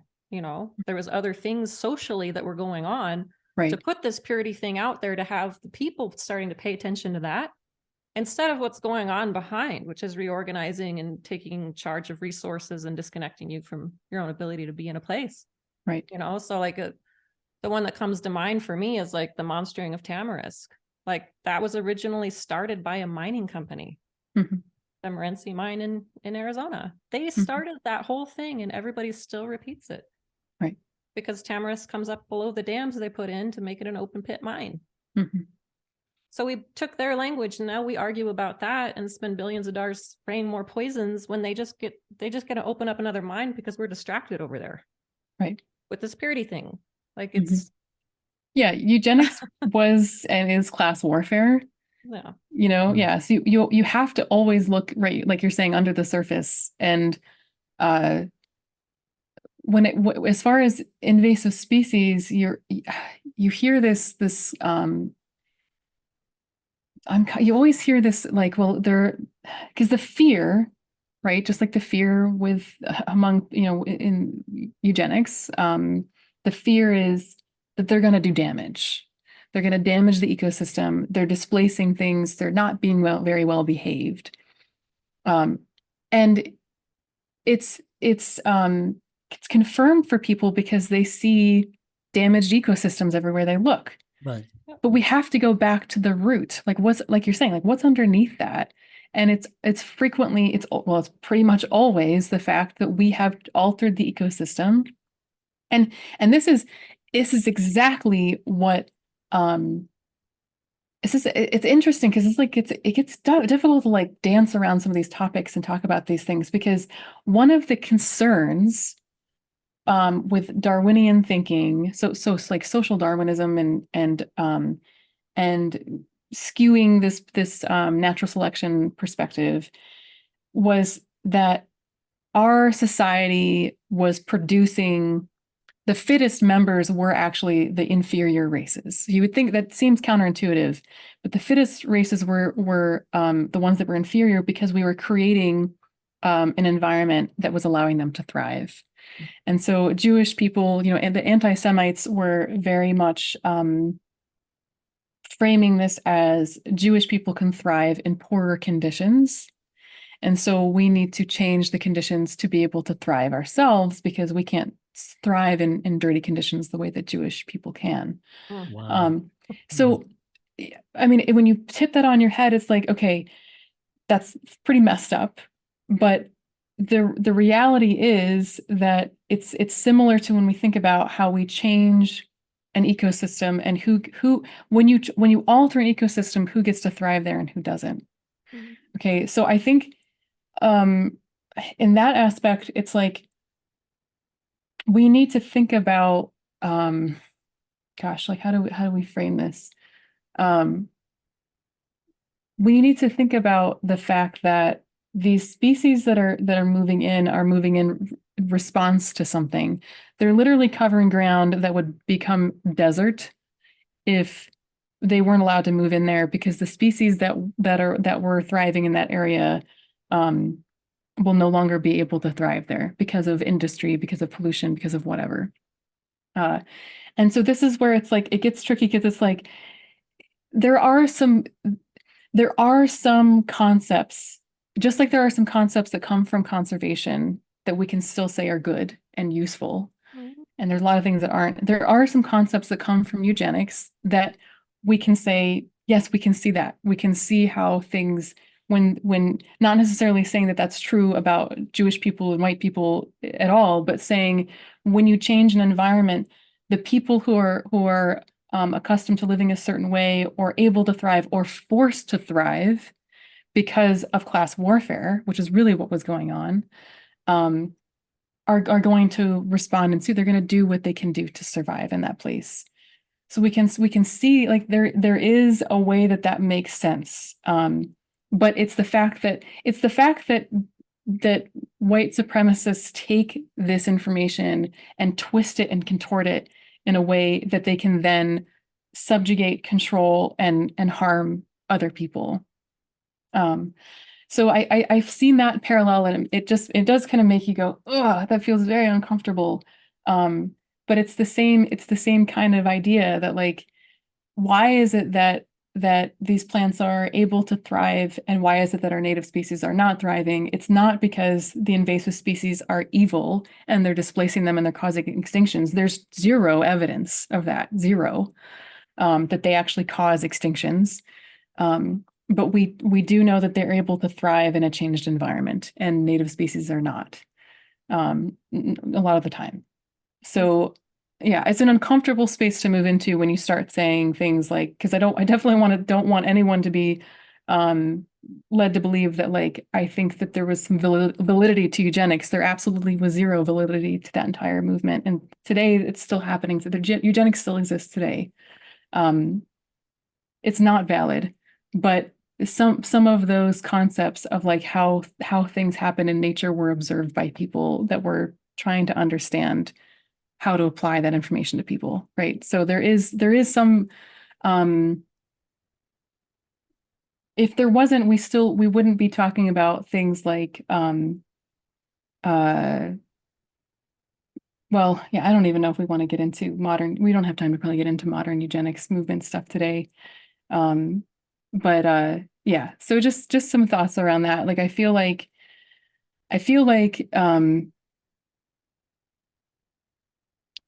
we need to stop pretending that we're not the ones that are driving this whole thing. But at the same time, we need to stop self-flagellating and feeling bad, like we're bad humans, right? We need to find a space to move into where we can say, okay, like, we've caused some damage, the human race, primarily industry, and we've caused some damage to the ecosystem, whatever ecosystem we're looking at, and some changes are occurring. Okay, and then what are we going to do about those changes? Are we going to freak out and start, applying morality, moral labels to things, or are we going to just say, okay, let's sit here and observe and let's come back to what is actually happening and what is at the root of what's actually happening and what are the plants trying to teach us about what's happening in that environment? And that's where I think, like, I always come back to whenever I feel like I get to a point where I'm stuck or I'm like, what the hell is going on with any of this stuff? I come back to the plants are in my brain, there are elder siblings, right? They're the ones that are showing us the path forward. Right. They don't do the messed up things that we do. We assert that onto them. And so if we can just observe, like, what is happening to these heavily disturbed ecosystems where there are a lot of species that are moving in that people are getting upset about. Why are they there and what are they doing? And if we can actually just stop and think about that and observe that process, we would come away with a lot more answers than we have right now. And people are just not doing that. They go and they see this damage that happens and they see the plants move in and they see it as part of the damage and they just want to get rid of them and kind of start over and bring things back to the way they were. So I don't know. I think that it's like, yeah, wow, we could have such a wealth more of understanding and information if we could see how plants don't lie. Mm-hmm. Plants that come up in an area are the ones who are showing you the layers of past relationships. You can find multiple layers in a site, that's something I've been, spending more and more time doing and appreciating and understanding. It's like, oh, yeah, that's the one that likes to come up there. So that must have happened here at some point in time. Like, it's not just about a seed coming in, we could be sitting in the middle of a desert and see a yellow mustard bloom and it's in a square shape. It's in the shape of the pasture that was there. It's not all over the valley, So, and that's just like so much more useful for formulating new directions from now. I'm like, oh, this is all what's happened here. So maybe if I keep applying the same disturbance here right now, I might end up just encouraging this more when, oh, I'd like to tend towards something else. It's fine for you to make a subjective decision of what direction you want to tend as a part of that, as integration into that environment. So it's nothing about like not weeding your garden. It's just like actually be there first. And wow, the plants will show you so much about what's happened there. It's like reading a book. Like, I was thinking about it. I was in the middle of one of the basins in Nevada at these hot springs. And, it's kind of like alkali playa flat and the hot springs. And when it gets muddy, the mud gets real deep. And you could see these like deep ruts from someone who drove through when it was muddy. Only took once. And there's not like a bunch of plants growing around those ruts, but right on the ruts, it's like this lush, like orange and yellow, pretty fall, autumn display going on of all these super pokey plants. People will be like, oh, like don't want to walk through them, or those are your weeds, right? It's like it's the middle of the desert. They're like rudderol. It's really, I took a picture because it's like little rudderol, like, coming up in that rut, But then I was sitting in the hot springs and there was like this little song that started to come into my heart, just like seeing all the pokey chenopod's and halogetans and stuff, on the edge of the alkali there. And I was just like, I think all of us recognize the feeling of being around a rough edge, like walking through a ditch area where everything's a little scratchy and you have your brambles or whatever. Like, we know that sensation. And it makes sense actually that like, oh, that's this kind of place. Yeah, it's kind of like the seedy edge of things. Like that, we already know that that's a place that exists in our world. It's a natural thing that happens at these edges that have these different mixing of things that have gone on, or these different disturbances or whatever, and then are kind of like forgotten or not ventured into. And it's like, yeah, I see that edge. I'm so glad that they exist in my world. I would have no context for understanding those dynamics. If I didn't have that recognized feeling, not as an ecologist, but just as a human who has been in those spaces, who walks past those spaces in your city, maybe even in those back alleys or whatever that have little patches of soil. Like there's a feeling that goes with that just makes sense. You know, it's telling you so much more information than that plant sucks, you know. Yeah. And what would we do if we didn't have those species, right? Yeah. It's like, who would be able to move in and heal the wounds that are created in that landscape if it wasn't for those species doing it? Yeah. Yeah. And I think, you know, we're so quick to say, you know, native or non-native, you know, like we have those species everywhere. There, you know, it doesn't matter where you go, you're going to have species that act and behave in certain ways depending on how they evolved and what they like to do.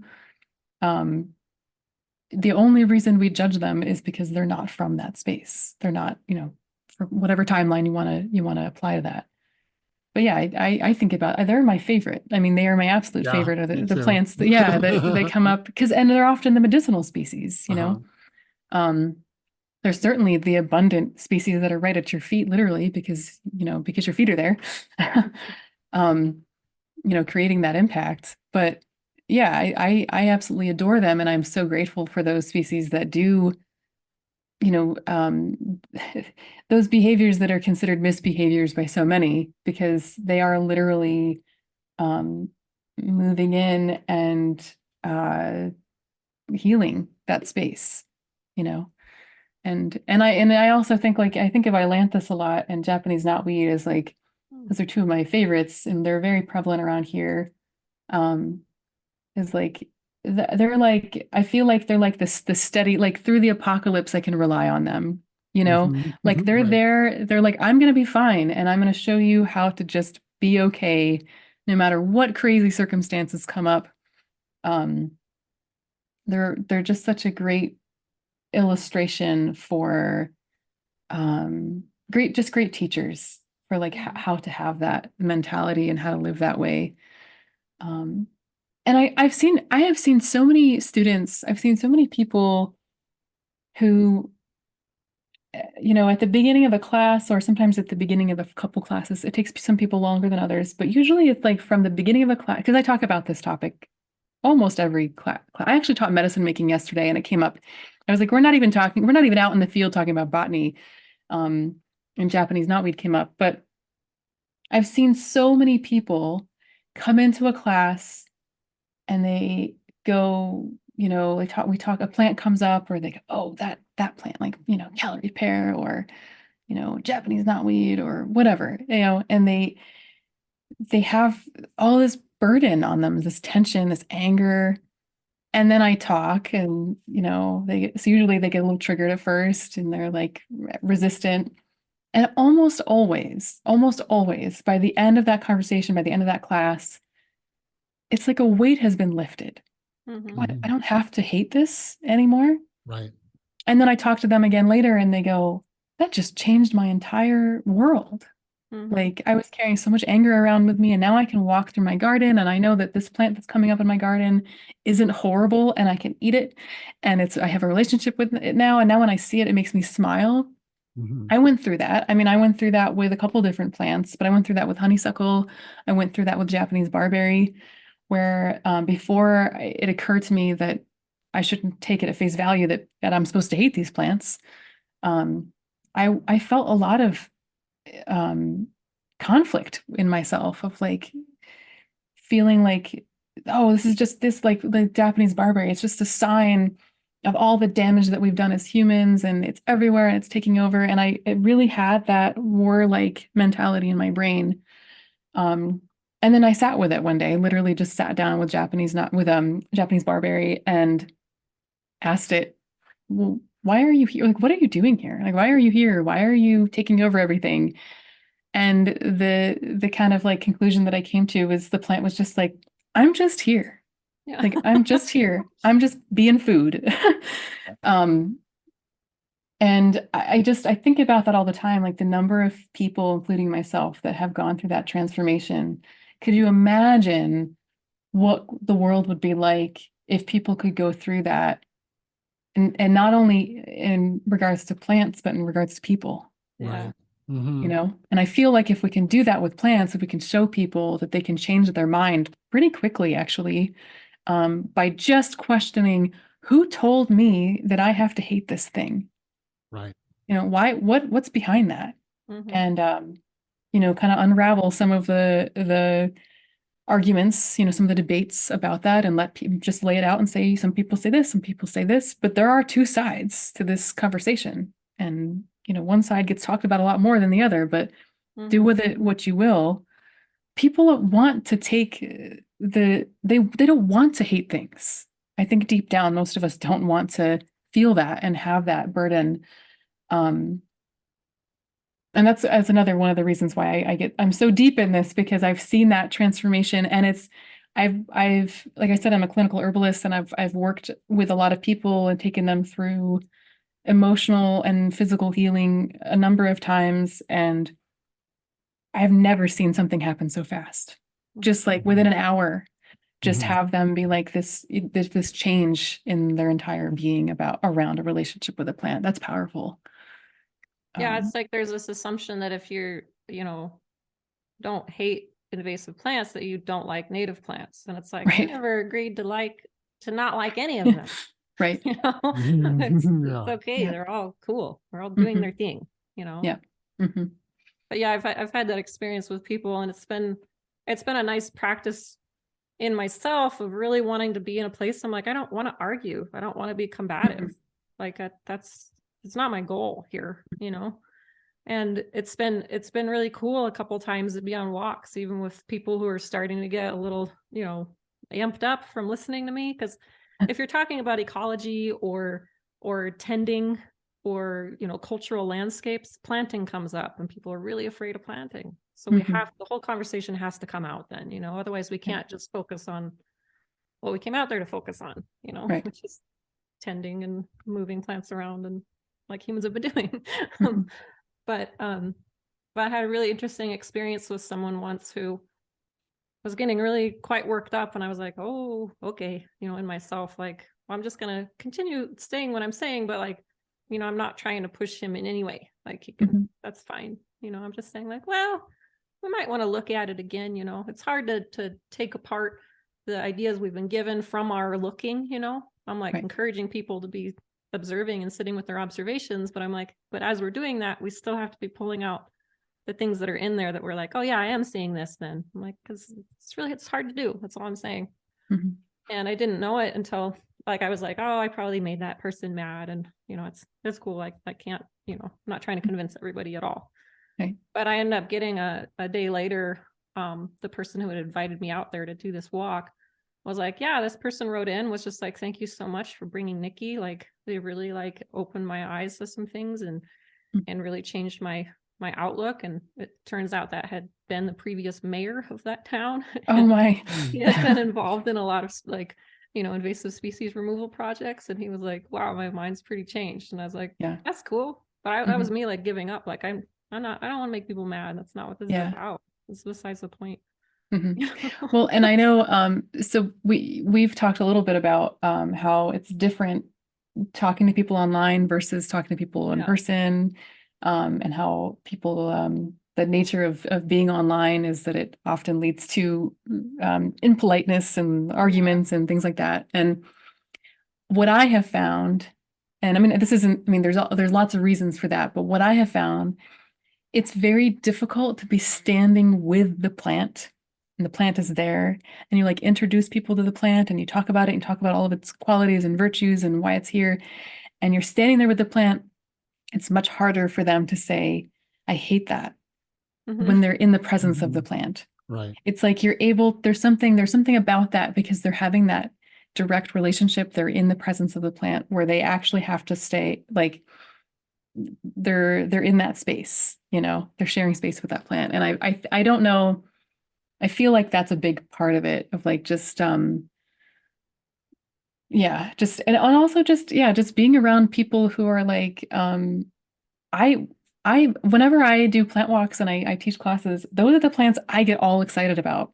And people see my face light up and they're like, this plant is amazing. I've worked with so many people with this plant. It does amazing things, or it's amazing because it does this with the ecology.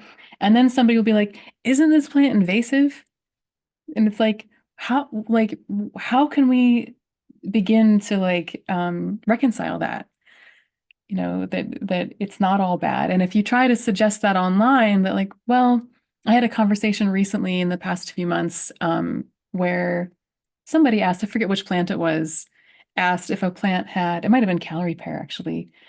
Anyway, they asked, does this plant have any ecological benefits at all? And oh my goodness, like all I was like, perhaps it might. And it was just a full on like attack of people were so upset that I said this. They said I was just so incredibly irresponsible and, and I wonder how that conversation might have been different if we're standing there with a calorie tree or whatever. I forget which plant it was, but, and actually observing squirrels eating it, or, you know what I mean? Like actually seeing the fact that it's here and it has a purpose. Yeah. So I think it's important to get people on the ground. Yeah. Hold on one second. Can you move over a little bit? Because the sun's about to. Oh, yeah. I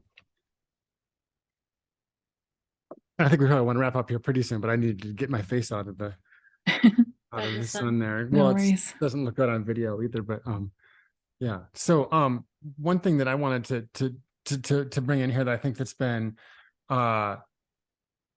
missing too in how we perceive nature and natural places is that you might have seen the essay I wrote on Substack last year about nature is as much process as it is place. And I think that's part of the missing part in all these discussions too, with conservation, with invasives, with any of these things, is that we tend to think of nature as being its places, and that's where you go for nature. That's where nature is happening, rather than observing that, well, nature is as much as it is a place. It's a set of processes. It's the constant adaptation and response that's going on, and in the essay, I put a bunch of photos in it, and they were all photos of dandelions coming up in an alley in Fort Bragg, California. Because it's like, well, that is nature, right. Like, oh, those are weeds, but no, that's nature. We're actually in nature and surrounded by nature all the time, because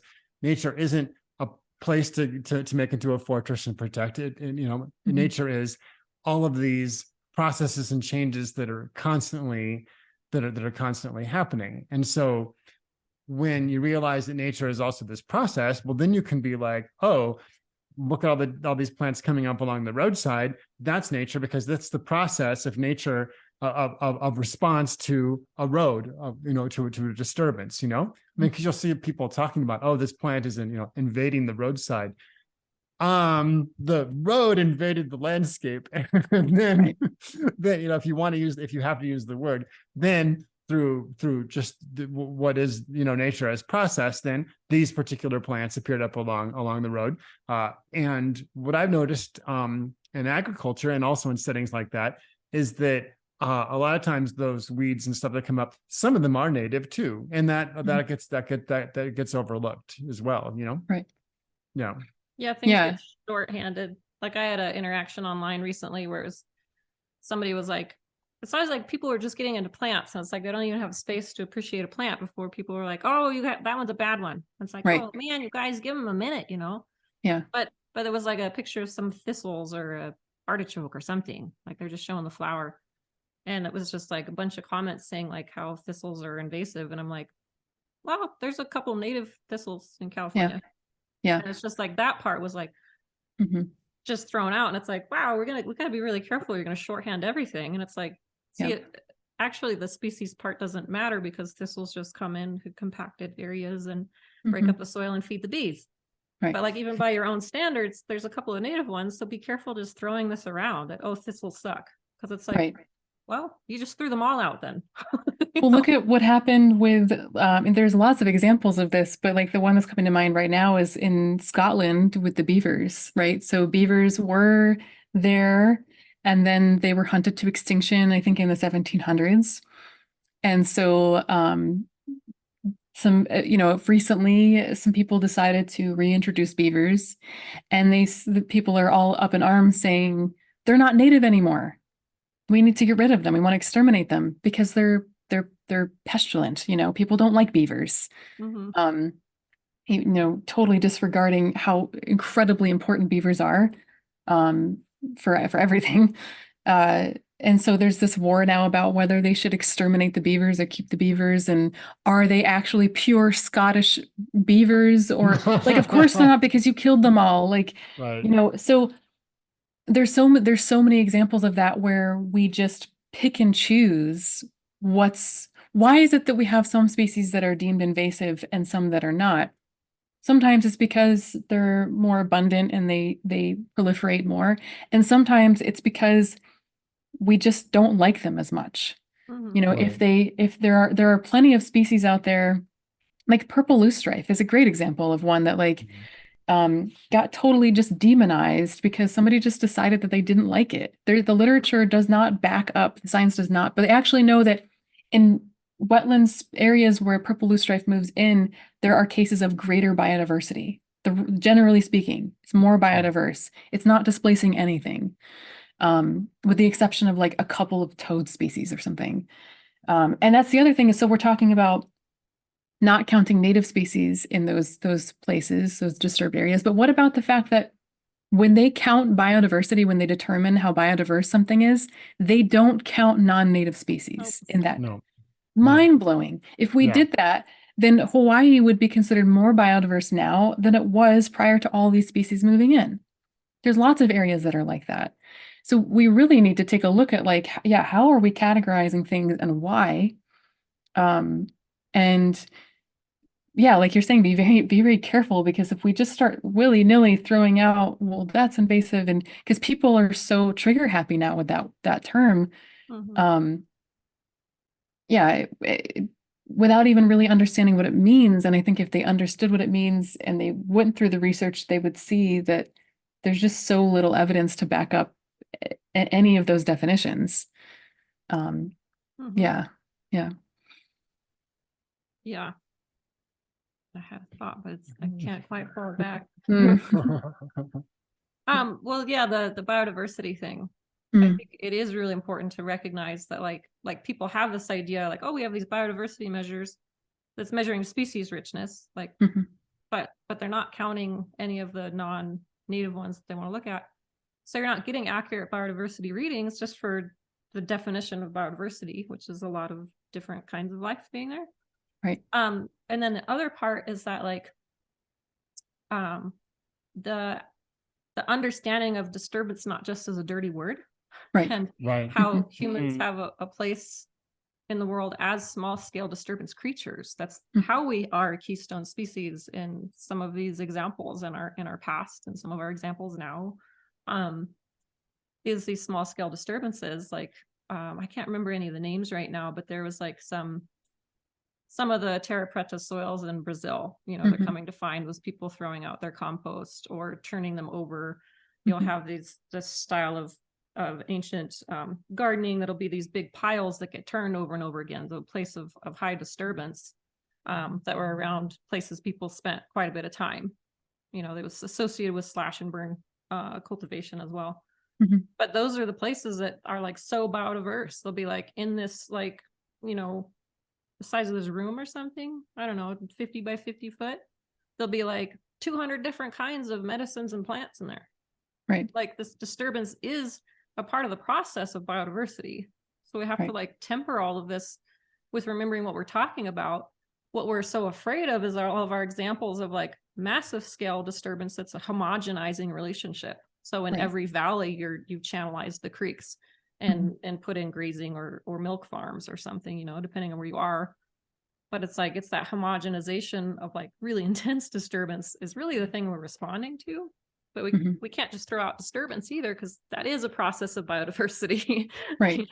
Right. Well, we know now that a lot of the most biodiverse regions of those rainforests were planted, right? Yeah.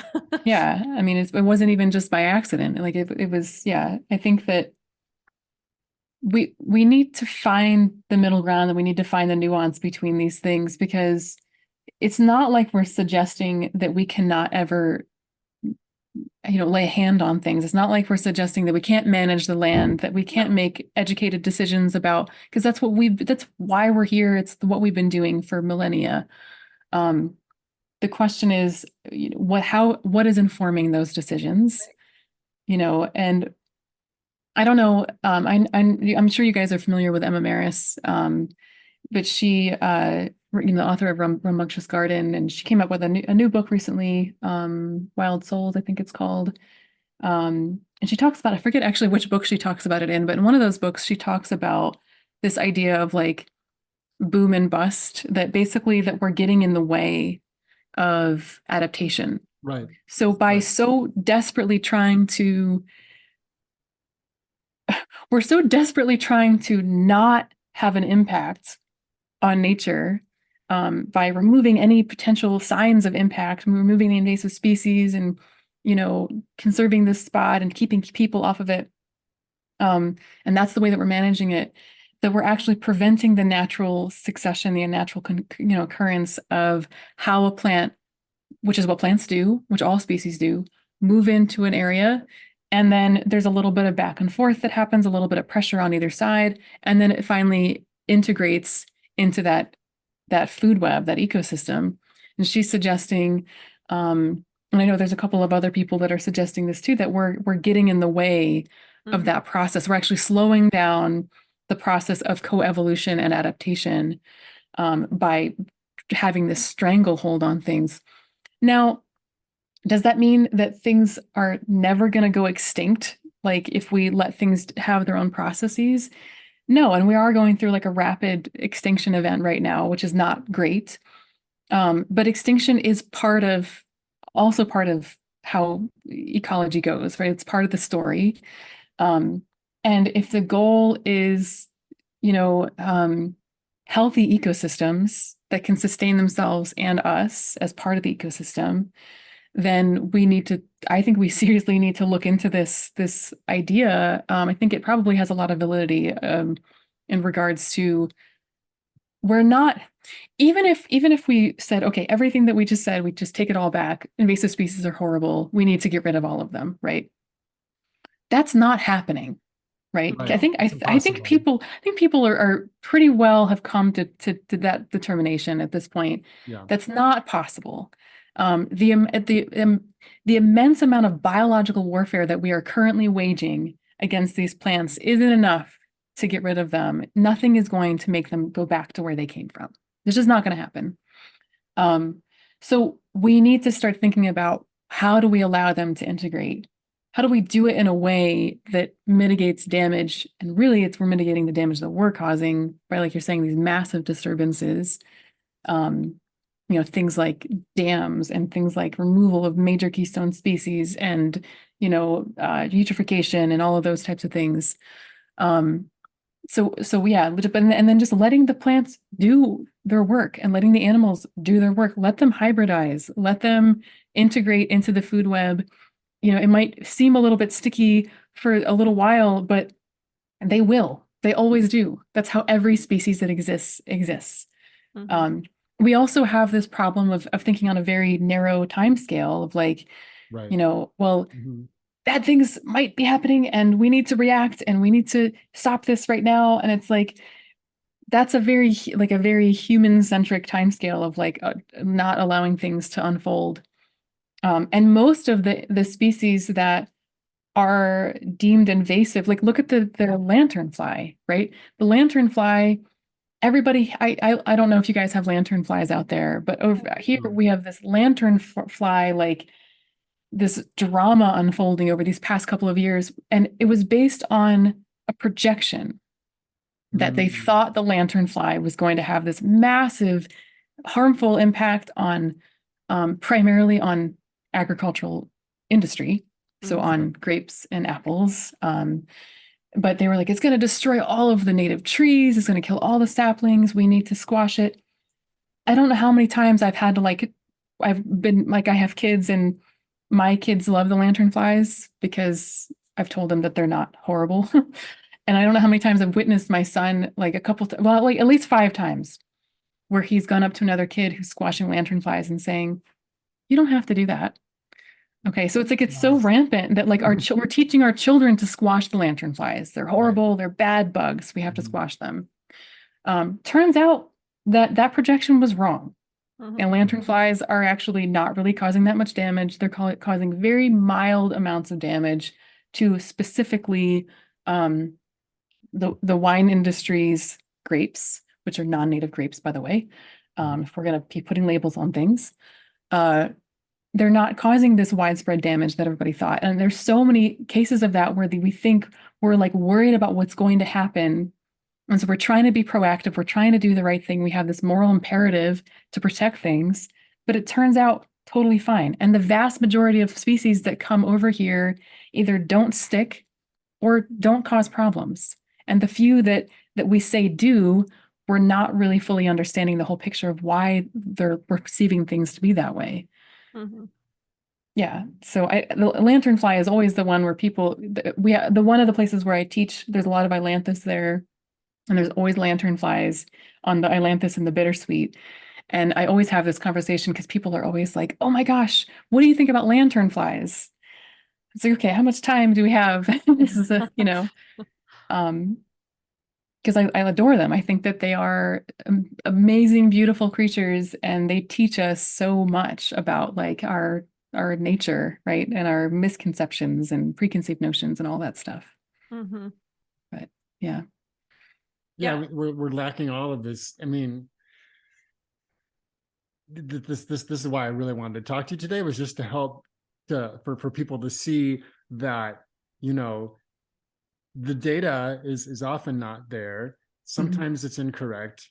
And so where is it that this hatred is coming from? And it's coming from these cultural elements, and in this particular case, it's coming from this really ugly cultural element, of eugenics, which, rightly at this point, most people, recognize as being terrible, even if they don't recognize some of the newer versions of it as being part of it. But because we're so separated, we're easy to manipulate in this way, as well.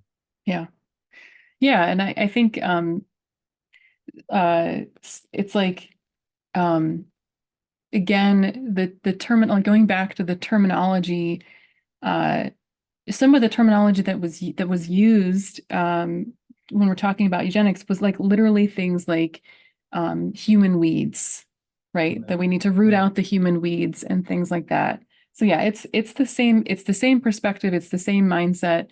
Yeah, absolutely. I do think, I'm all for understanding, like diving into the science. Let's do the science. Let's do the research. Let's figure out what the actual impact of things are and inform our management practices based on that information.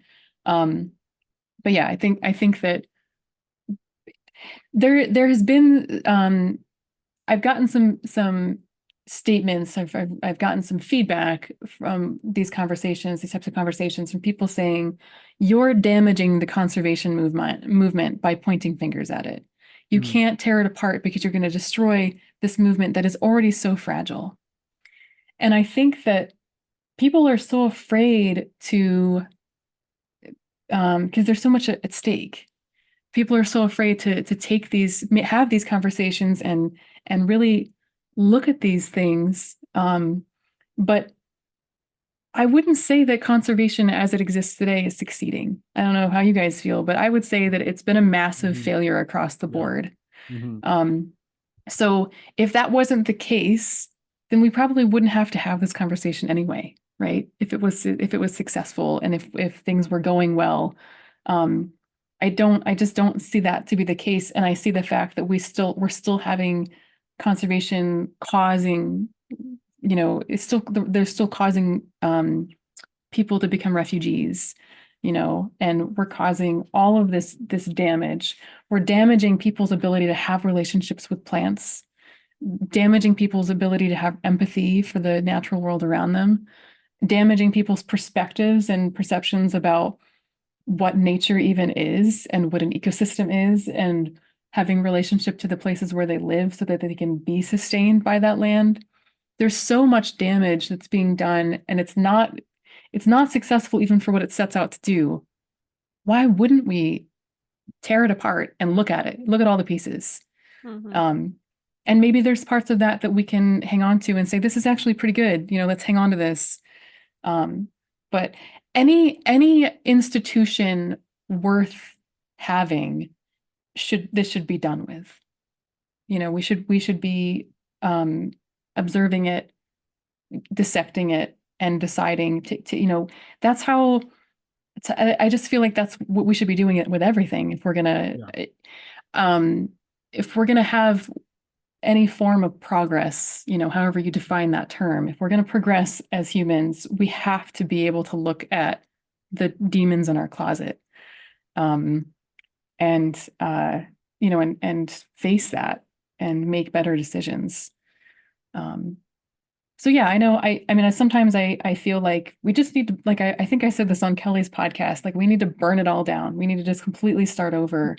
I do feel that way sometimes, but I imagine there are things that we can work with, some of the parts of conservation, but a lot of it needs to be discarded, and a lot of it, I think the majority of it comes from these concepts of purity, from these concepts of wanting to control things, from the class warfare, the race warfare that has been, a part of this conversation from the beginning. We need to get rid of anything that came from those aspects. And these are not going to be easy conversations to have. It's not easy to look at these really messed up institutions and be like, well, what part of eugenics was good and bad? There's no part of eugenics that you want to say is good, right? Mm-hmm. But I was about to lead into before, like we still have conversations today about like, how do we prevent degenerative diseases in our and there's questions about whether we should be doing that or not. So this is a current debate that's happening. It's happening whether we're talking about it or not, if we're outside of that sphere. We need to be thinking about these things and coming to terms with what they mean and how they affect our policies and our actions and our relationships day to day. But it's definitely not going to be easy, because there are definitely parts of this conversation that are there's no science behind it, right? We don't have the science yet. So it's a matter of sentimentality, so-called sentimentality, of like, how, are we going to let our morals lead us or not? Right. And until the science is funded and the science is performed and the science is correctly interpreted, we have to let some light in to the basically what, the immoral roots of these practices. I think some of it can happen in terms of reframing too, and be like, take the Wilderness Act, for example, right? So the Wilderness Act, came out of that milieu in the 30s. The Wilderness Act was about this idea that pristine wilderness doesn't have any humans in it, et cetera, et cetera. However, the Wilderness Act also came in and did save some freaking places from getting chopped down, and dammed, and and all of this. And so the fact that occurred, was a good thing. Where I would say, it's about framing, is to be like, okay, that's great. We're thankful that happened. But instead of thinking of the Wilderness Act as an end, to think of it as a starting point, to be like, okay, our starting point was that some people very sensibly said, oh, hey, stop, just stop everything for a minute. Okay, we did. We've stopped everything for a minute. Thank God we did. Now we need to take a look again and be like, okay, but, what did we leave out, that first time around? Oh, we left out the fact that, humans were a keystone species in this area, we left out that we need to bring all the beavers back in here because we don't even know what these rivers are supposed to look like, et cetera, but Right. but to look at the Wilderness Act, and so we're not saying, in that case, I would say, I'm not saying throw out the Wilderness Act because it came, from this. I'm saying, Right. let's stop looking at the Wilderness Act as the finish line, and start instead looking at it as being like, okay, that's a good starting point now to go from, and then also I think recognize that subjectivity is always going to be part of these decisions, Yes. that subjectivity that is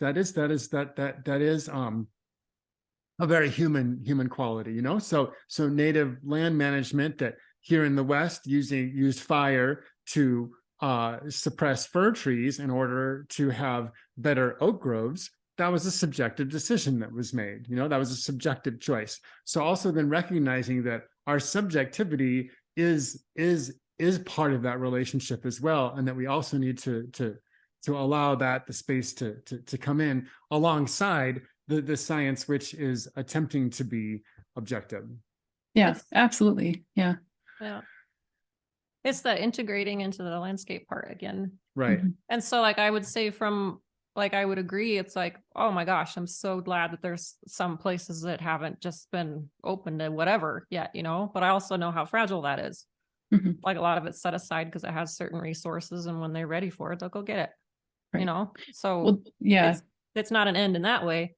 And I just wanted to speak to the part where some people involved in conservation might be have had their experiences where they're like, oh, in this project I was on, I saw this work, where we came in and we took out these species and we planted some of these ones and we saw it change, but I would say that that maybe has more to do with the subjective part of being engaged with something. You were taking a subjective approach in that project and deciding that that's what you were going to do there. But then to say that, oh, if we do this everywhere, this will always be the result. I don't think that's true. Yeah. And also, I'm not sure how long people are retained and able to keep revisiting the projects that they get involved in on a volunteer day or whatever, to have that long-term integration to see what happens after you stop going in there and pulling. Do they all just come back, but then the other ones are there too? And I mean, there's just so much more to see than just right away. So that is the integration again too, is that access for people to have long-term engagements with any of these projects where for whatever reason they've decided they're really invested in this outcome there. And then please question why you're invested in that outcome there. Be honest about it. And that's okay that you're making a choice on that, Yeah. But in different places it might have different results. So be careful. Right. Right. And also thinking about where does the funding come from and what is able to be funded. So some of these projects where it's like you have a larger amount of funding to make changes. Maybe that does mean going in and pulling things and planting things, right? Probably not spraying them. Why is there so much funding for that particular site? Often it's because they want something from that place. And so I think like Kollibri, what you were just talking about a minute ago about let's reframe the Wilderness Act, bring people back onto the landscape, and integrate them into part of that. If we could increase ecological literacy among the population and get them to be able to feel like they're making an impact. There's so many people that I talk to all the time who are like, I feel like there's nothing that I can do. And I think that's where a lot of this vitriol against invasive species comes from, because they're like, I can do something about it. I can rip these out. I can support this cause because it makes them feel good. Because they feel like they're part of the war movement and the war effort, And but I think if we could educate people on how to integrate and land steward, like tend land in a healthy way, from a healthy perspective, we would be able to maintain, people would have access to land then, and we'd be able to maintain these changes that we want to maintain, that we can't otherwise maintain through funding without having the negative consequences of where does all that large amount of money come from. Right. So I think like it just, and also that then it plays into the conversation about like, how do we get people to value the land enough to want to care for it, you know? But, and also I was just thinking about also part of this conversation is holding these international and national conservation organizations, especially these private organizations, um, are we holding them accountable to what they say they're doing? Mhm. You know, they're saying that they're saying that they're doing this where they're preserving this land, you know, and then they're pushing Native people off the land, and then they're inviting industry in. And one of the quotes from that conservation refugee books, one of the things that he says in there is like, or maybe he might be quoting someone else actually, but one of the statements in there was, how is it possible that these pastoralists are going to have too much of an ecological footprint and impact on a landscape that we can invite miners onto and invite loggers onto and invite, you know, so even if we were sitting here saying let's embrace the modern conservation model, even that is broken in that they're not actually being held accountable for the dishonesty that's occurring, and for how deeply tied in they are with industry. Mhm. Yeah. Yeah, it's hard to like to pull out all of the different layers that go into it, you know, like I've been looking at the fire mitigation language a lot here in the Sierras lately. And wow, that's like a pretty polarized thing too, in part because it has a lot of the industry layers in there and all that language. And a part of it is like, you know, things get moving so quickly, there's so much funding at once that it's hard to just be like, hey, it actually, the only possible way this works in a different way is if it's not done from logging perspective. Right. But we rarely given time with all of the influx of resources and the fear of wildfire creates no space for actually containing that conversation of how you want to work with that within the community there, you know. But it is interesting to be pawing through so many protocol documents of different kinds and realize that, oh my gosh, there's so much that's already been written. And a lot of these larger agencies actually do have a different perception of non-native plants. Like they have been changing their language to be like, well, okay, we have to start looking at how we are managing these places in the face of climate change because it's not going to work how we've been doing it. That language is in there at the high levels of BLM, other agents, other government agencies. It's just that it gets translated differently, maybe into the common realm, or it takes a while to be understood that like people in different realms of these big agencies are already having these conversations in a different way. It doesn't mean we're seeing it differently. And I'm not saying that like, oh, I totally trust and back them up then, but just saying that like, they're not actually having the same biases, you know? I have a friend who gathers seeds and sells them. He's like a seed ambassador for other countries who want to plant forests because climate change is coming. So they're like, yeah, send us redwood seeds. We're going to plant a redwood forest and, you know, where the climate's going to be right for them in the next 10 years. We're not worried about where it comes from. We're not worried about getting local seed. And these are government agencies. So it's like our commonplace again is like we get stuck in a different conversation, you know, in a narrower view than the people who created those rules are even operating by. They're not operating by those rules. They don't feel those walls in the same way that we do, which I think a part is like us taking on the guilt, the individual guilt. Right. You know, so yeah. Yeah. I do wonder sometimes, I think about that, like how much you guys are being chased by the sun. Yeah. Yeah, I think about how much these conversations are happening in higher up the ranks that we just don't know about because they don't get the ear of the media and they're not the popular opinion at the time right now. Because I'm finding more and more people are like, yes, I've heard about that, and more people more and more books being published and things like that, people talking about this. And so it does give me a little bit of hope and hearing that from you, that you're seeing that pattern change a little bit is inspiring. It's good. And I'm not sure how long it lasts, and I'm not sure that it's not being used manipulative way in all kinds of angles. Like the whole thing about like we just had our zones changed in North America for growing zones, growing zones. They jumped like 2 zones. That's a big deal. Right. That's like, things that describe that ecoregion of what grows there have changed a lot, and that's recognized now. But like I hear it a lot still that like the response to climate change is that, with climate change, we're going to see a lot more species moving, plants and animal species moving. But then like in that same sentence, the response to climate change is to fight invasive species. And it's like, how can anybody take that seriously? Like we're just admitting why it's going to be moving. There's no. There's so many it's crazy how much they contradict themselves in those types of situations.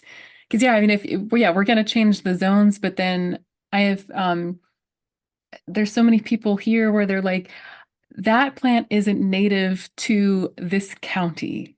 Yeah. Like they changed the zones, people, like, things are going to be moving a lot more than county to county or basic, tiny bioregion to bioregion. I think that we're approaching a point where we're not going to be able to pretend anymore that this isn't a thing. I mean, climate change alone is enough to show people that like things are going to change. And we need to come to terms with that. And not to be nihilistic, but for me, that's like, okay, so that means we get to embrace the plants that are adapting, and we better adapt too if we're going to survive this. And I do think that there are plenty of people. I do think there are plenty of people who are in conservation, probably the vast majority of them, who want to do good. They want to, they're not trying to pander to industry. No. They want to make positive change. They want to be doing things the right way. Most of them are very much oblivious to the history of conservation and the ties to some of these things, right? So I do absolutely believe that. At the same time, I do believe that a lot of their decision making and the top down way that things go is informed by industry. And I always say that like when it's more profitable to do things the right way for us to survive or to profit off of or whatever, that's when you'll see change. And now we're seeing that happen in real time because like ecological restoration is now a bigger there's more money in that than there is in the logging industry. Oh, interesting. At least in the United States and Canada, that's true. So,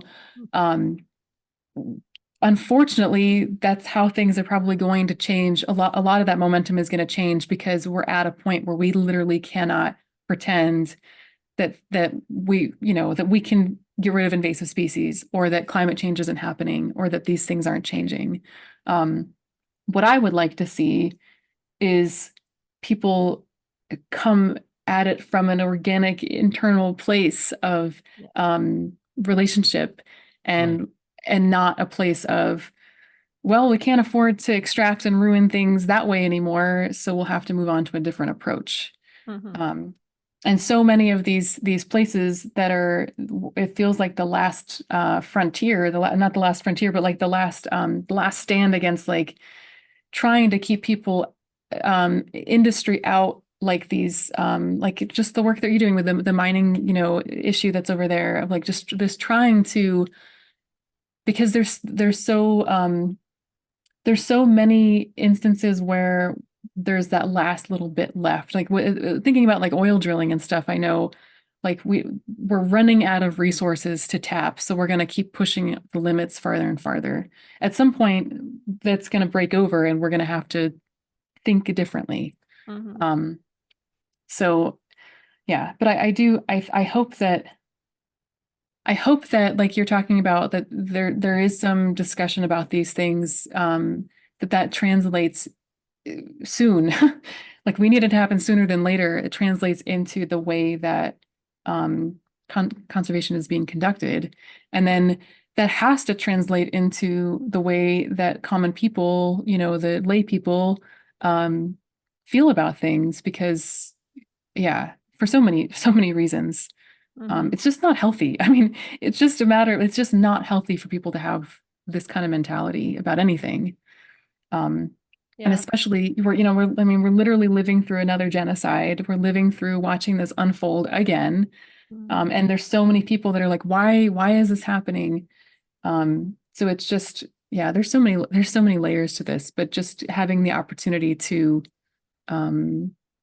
see where this is coming from, and then undo that, unlearn that, is a really powerful thing to do.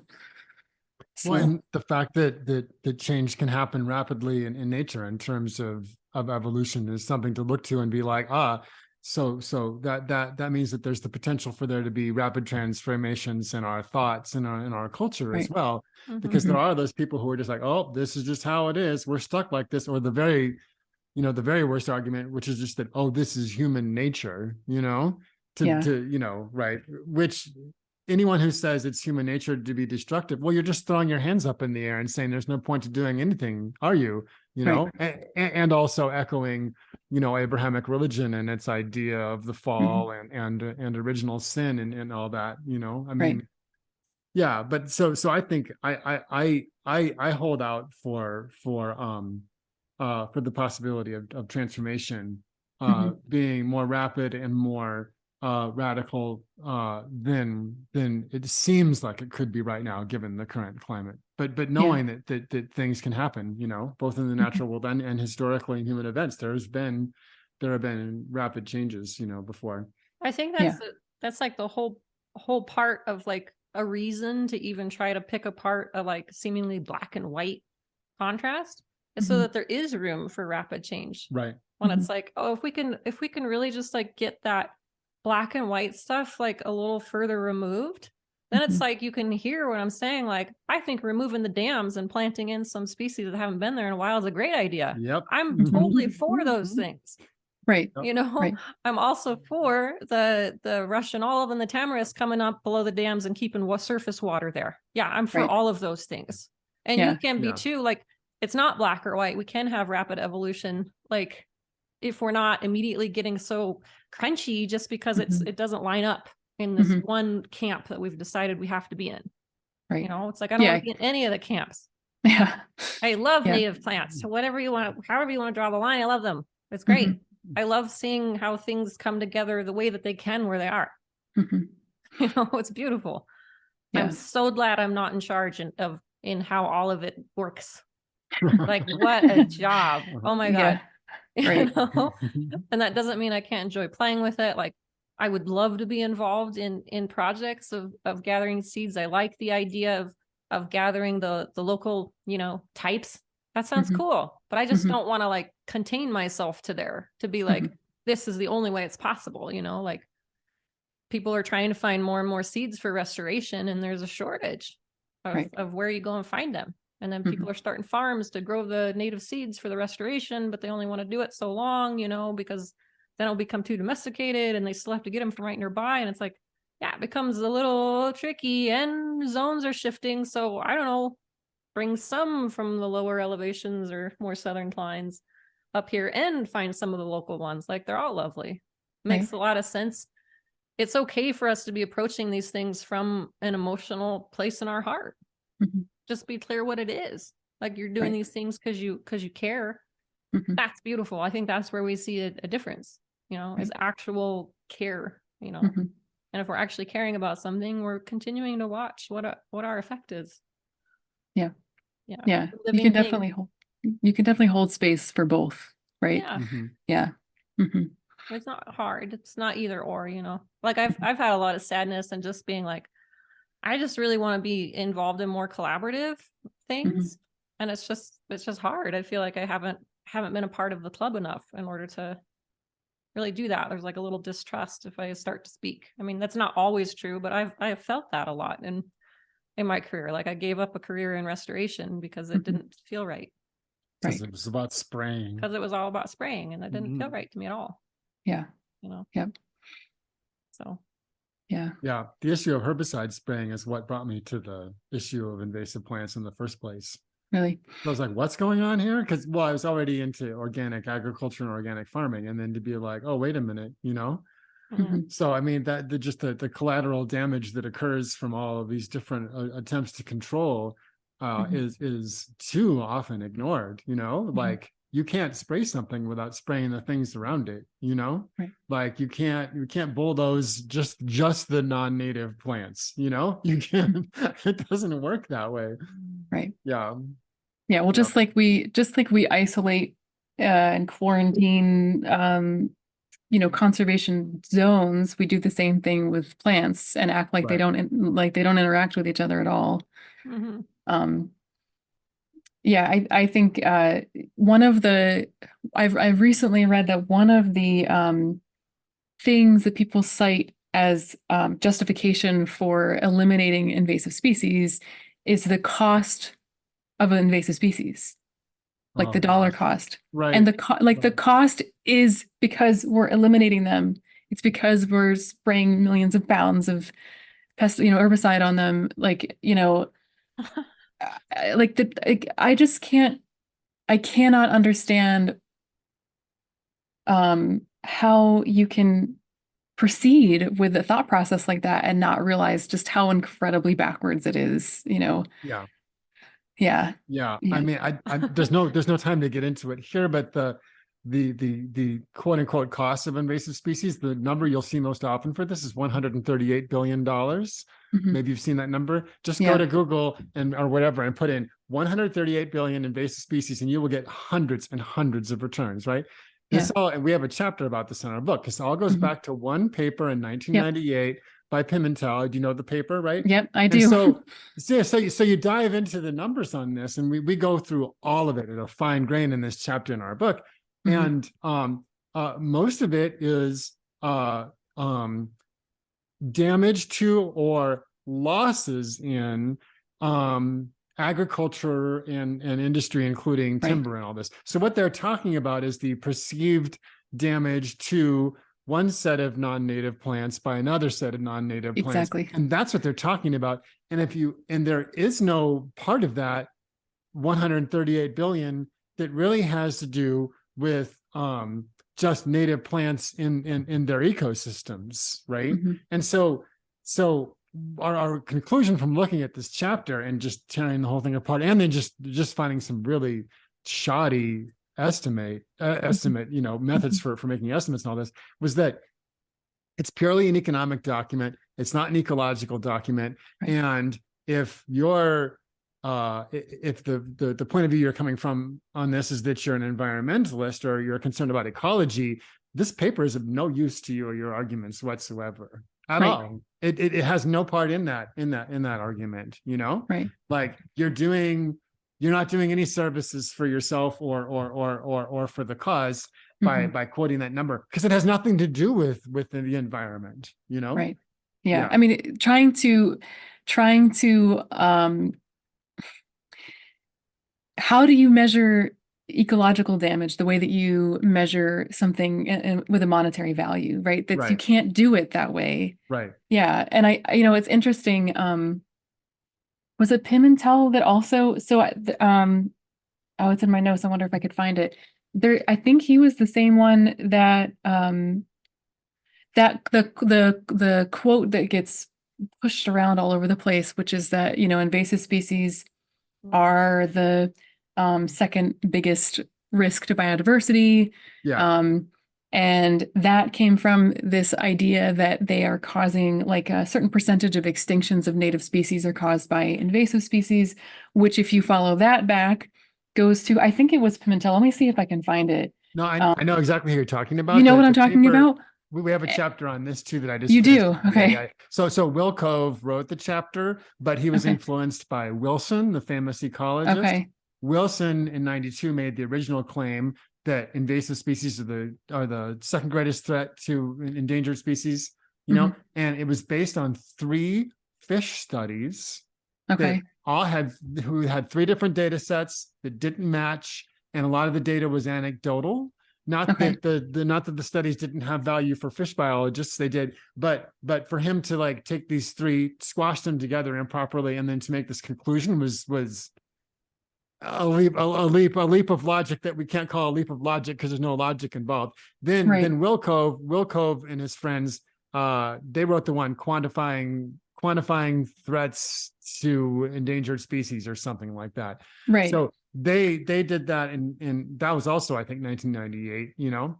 So it was a good propaganda year, and but their data has been taken apart innumerable times. Like in the field of invasion biology, it's been pointed out that, wait a minute, you've got a bunch of Hawaii data here that totally throws the whole thing off, you know? Oh, you know, oh, wait a minute, you're not including this. Oh, wait a minute, a bunch of your data is actually just anecdotal. Like when you read the original paper, they're actually like, oh, hey, this is really imperfect. This is just kind of basically our guess, but it didn't get taken as a guess when it got pulled out as the second greatest threat to biodiversity. And they only were talking about the United States. It then started getting quoted as in the world. And then invasive species got switched to invasive plants, which that's not even what the studies, I mean, it's just like this thing with telephone that happened with bad science, you know, because it really wasn't good science in the first place. And you can find invasion biologists, you know, in peer-reviewed, you know, literature being like, we looked at it, it's hogwash, you know?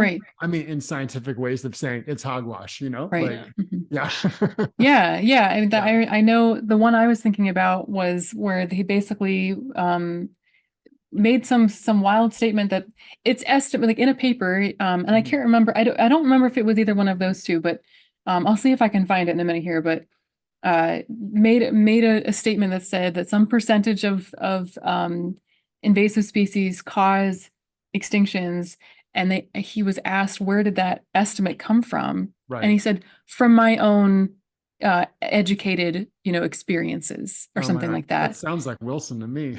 I mean, talk about like a conflated ego, and not being a very good scientist. And I mean, we see this all the time, right? We see this pattern of like you're saying, like a game of telephone where there's one bad piece of science that gets repeated over and over again, and then you know, morphs and changes and turns into this big propaganda piece. It reminds me of like what happened with the you guys know Ben Goldfarb, the Eager Beaver author? Where he talks about the beavers that they believe to be non-native to part of California. And then they figured out that actually they are native to that area. That all came from one person who just kind of like just missed it and wrote all the biology textbooks, and it was just carried on. And until recently, nobody was like, wait a second, wasn't this wetland here before? Like, of course there were probably beavers. And they found all this archaeological evidence, which I'm sure the indigenous people of that area have known for a long time that beavers, you know, were there. But yeah, it's just, there's so much irresponsible, not just science, but also irresponsible media representation of this whole issue. It's mind-blowing when you actually start to dig into it. It really does blow my mind how bad it is. It comes back around to the social perception again. Like that is such a big part of this, you know, because it's like those are anecdotal things that got passed around from some professional with a social perception of animosity or of taking over or competition. You know, and I've heard, you know, people who I respect, because I respect people who care and who are trying to see things and speak up for things, you know, but they'll be like, you know, speaking back to the invasive species being a part of colonializing energy, you know, and it's like assuming that like, you know, first of all, that all indigenous people as a group have the same perception of new plants, you know, and secondly, that we know what that perception is, you know, that it's not appreciating it, you know? Right. And there's all kinds of things that go into that. And a lot of it has nothing to do with the exact plants that are there. It's removal from ability to be on their homelands, you know, Right. be doing things there, to be interacting, so that that traditional ecological knowledge, where it came from, can be continuing to continue in real time, you know? And I found this, I started digging into that part a little bit. You know, I've had my own experiences by meeting people as I'm wandering around, and there's a lot of different varied opinions, you Right. know. Totally. But I found this, it's like a 300-page manual that came out, which was all concerning Indigenous perspectives of non-native plants. And I can send it along to you. I just started to skim through it, but they would go through, each chapter was talking about a different, you know, Indigenous community in some place in the world. All of them that I started scanning through started with forced removal from the land. And then they're living in the reservation or somewhere outside of that place. And then having some feelings about like, oh, it's gotten really overgrown in here with this new plant. But they already have a name for that plant and have uses for it and stuff like that. And so, yeah, there might be a sadness of grief of it's not like it was, but also there was an adoption that's already been happening too. I mean, that's a part of our integration. You know, it's a really popular thing now to be talking about Indigenous people of the land and how we want to be listening to their perceptions and stuff like that. But that perception was a very different context than bad or good. It was a place of integration through changes too, you know. And I'm not trying to speak for anybody on that, just like observing the containers that these things are in, you know. Yeah. So like for any of it, having a different perception again would be allowing that interaction, allowing people back onto the land to be forming like, what is integration here and now, you know? And that doesn't mean we're not considering what integration with the land was before. Having plants you still want to be taking care of and bringing forward into the future that are traditional, beautiful. But it's probably going to look it's always going to look a little different because we're here now, you know? The same way that, you know, Indigenous cultures are different now because we're all living in the same world that has these different aspects going on, that has modernity, that has, you know, information through the cell phone, that, you know, these are all pieces of our perception to greater and lesser extents now, no matter where you're from, you know? Yeah, I think about that a lot. I think about, how can we, having, you know, being here on this land, how can we possibly like make actual reparations in action? You know, like, I mean, there's lots of ways we can think about that. We can think about the land back movement and things like that. But I mean, like, we're just like, if we're gonna do that, if we're gonna say, you know, that settlers can be, you know, seen in the same light as invasive species or non-native species, which I would argue that there would be more like calling, you know, the African population that was brought here as an enslaved, you know, as enslaved people. They didn't come here of their own volition. We certainly don't call them settlers, right? The plants didn't intentionally come here in an act of conquest, although we say that they do. That doesn't happen. But if we're thinking of it in that terms of like, yeah, we're like the plants and we're here now. Just like the plants aren't going anywhere. We can't go back to like, I mean, I wouldn't be able to go back to where I came from because I come from so many different places and none of them would welcome me there. And, you know, it's not an option. And so what is the way forward, right? It's not about what is the way back. It's not about trying to, you know, turn back time. It's about what is the way forward and how can we actually be here on this land and sharing it with the people that were here, the plants that were here before us. Yeah, Yeah. And I think it's a very difficult conversation to have in some aspects because there's so much grief, there's so much shame, there's so many different things that go into that. There's a lot of guarding, I think, on, from different perspectives, and I can totally appreciate and empathize with that, and I know for myself, like a lot of like conflict about what that looks like. But the reality is that just like the plants are showing us how to move into a space and integrate, it's part of, like you're saying, and there are lots of different opinions about this from Indigenous communities, but I've seen a lot of the same thing. They embrace those types of changes. They don't necessarily embrace being colonized by any means, but certainly embrace new plants moving into the landscape, and like you said, giving them names and finding uses for them, and they embrace that. That's from our ethnocentric viewpoint that we think that Indigenous people don't change because we've relegated them to that stasis, to that just the same thing that we do with the land, that they were this thing, they're in the past, they always stay the same. Yeah. And that's just not true. They're moving, dynamic, just like everything else, and they're, generally speaking, from what I can tell, much better at it than we are, and adapting to change. The fact that we still have Indigenous people here is testament to that. Yeah. So I think, and again, I always go back to what are the plants showing us? What is the lesson from the plants? And it's how to be here. And as long as we continue to see their energy as colonizer energy, and see things in that perspective, and not see all the beautiful ways that they're trying to create relationship and trying to integrate, trying to create mutualistic and symbiotic relationships and co-evolve with everything that is here, we're never going to learn how to do that ourselves. Yeah, so I totally am.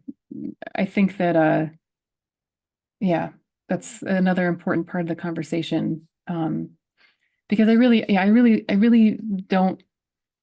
I've spent a lot of time reflecting on this and thinking, am I being defensive of these plants because of my own history and my own, ancestry and stuff like that? Is that possibly where that's coming from? And I really have spent a lot of time reflecting on that. And I think that's something that people should do, reflect on that in general. But what I've come to is that I really just want to be able to be home, to like belong somewhere. And I think that, like we talked about, a landscape cannot sustain any creature that lives on it that doesn't integrate into it. And so we have to be able to do that. Yeah. So I do think that's part of the whole conversation.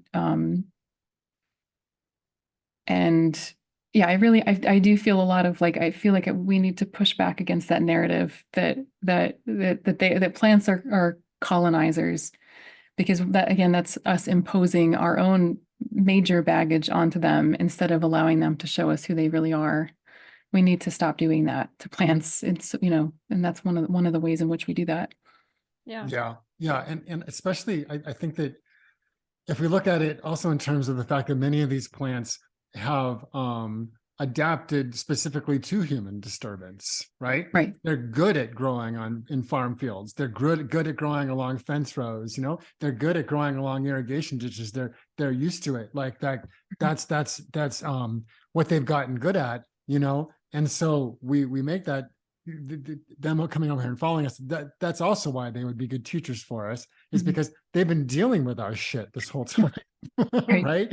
So yeah, in that way they can be teachers in helping us to figure out how to deal with our shit, and in terms of them being colonizers, this also comes into play, because it's like, well, wait a minute, this is nature, taking a gander at the situation, being like, okay, this particular disturbance that just got made here, where you did a clear cut, or you drained a swamp, or you whatever it is or you put in this road. Yeah, I've got the ones for that. Here they are. You know what I mean? Like, they're fixing it. Like, no, they're not part of the colonization. No, they're part of nature's response to our colonization. I've been really upset to see this narrative making the rounds that, oh, these plants are colonizers too. It's like, no, that sounds an awful lot like trying to foist off some of us onto them, you know? It's like, no, actually we need to own this one. Okay. We need to own this one. And that means not blaming them in that way, you know? Right. Absolutely. Yeah. I mean, I just think about the, the plants I've been following around that I was introduced to, and especially the lomatiums and the Simopterus, those umbels. There's like so many different varieties. And a part of that, I think, is because people were moving around with them, and there's such that connection there that you end up having all of these different expressions of those foods, because they were hanging out with these people over here, and these ones were hanging out with them over there, and we call them different varieties or species now, but I think they probably had some similar roots and kinship made that diversity, and people would adopt new foods that they liked and be paying attention to how they integrated into the landscape. That's how we can call the wilderness an untouched place, not recognizing the deep fingerprints of human interaction. Like the desert, the Great Basin has been fascinating for that. You find the densities where people were hanging out. And you find the densities shrinking when you've removed those people. Yeah. So we don't really know what our perceptions and the response might be if we actually had that reconnection to engagement with the landscapes.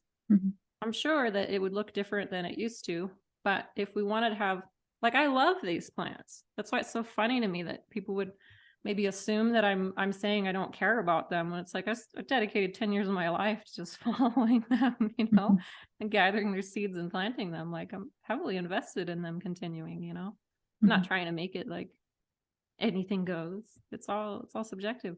But if I wanted to be successful in conserving those plants, in helping them continue, I would have to really be willing to understand the relationships that make that possible. And I might not be able to get those same plants on that same hillside if all the water in the water table has been drained somewhere else. I might have to come up with something else. I might have to bring them a little further over there, or have them in the mixture with other things, Like, I've been planting a lot of these plants in cheatgrass patches because cheatgrass isn't really in the way of them. It's just cheatgrass is growing in places that have powdered soils instead of the cryptobiotic soils, because we've had grazing out there and fire and probably a hotter soil temperature, so how do I try to work with those things, so that I'm successful at continuing those kinships, what like actually works in the long run, where it's not never ending maintenance of trying to enforce that. Because I don't think that that's how humans have made it. Living as gatherers and hunters for so long is a never-ending maintenance. Right. So there has to be that at its root, the like understanding and desire to really understand and work with integration is essential for a different life way. Yeah, I wonder how things would look differently if we actually, if the land back movement succeeded and Indigenous people were actually in control and charge of these types of projects again. I have a feeling they wouldn't be spraying, tons of herbicide and, what I mean, and letting industry in to wreck things. And I think that things would be a lot different. I mean, some would, though, I mean, this is the thing is that, the survivors are not monolithic, Right, that's true. And the people who have been put in charge through the Bureau of Indian Affairs and all that kind of thing, through those structures that have existed, have been certain types of personalities, you know what I mean? And there's oftentimes division, between old school people and then the people who are on the board or whatever. And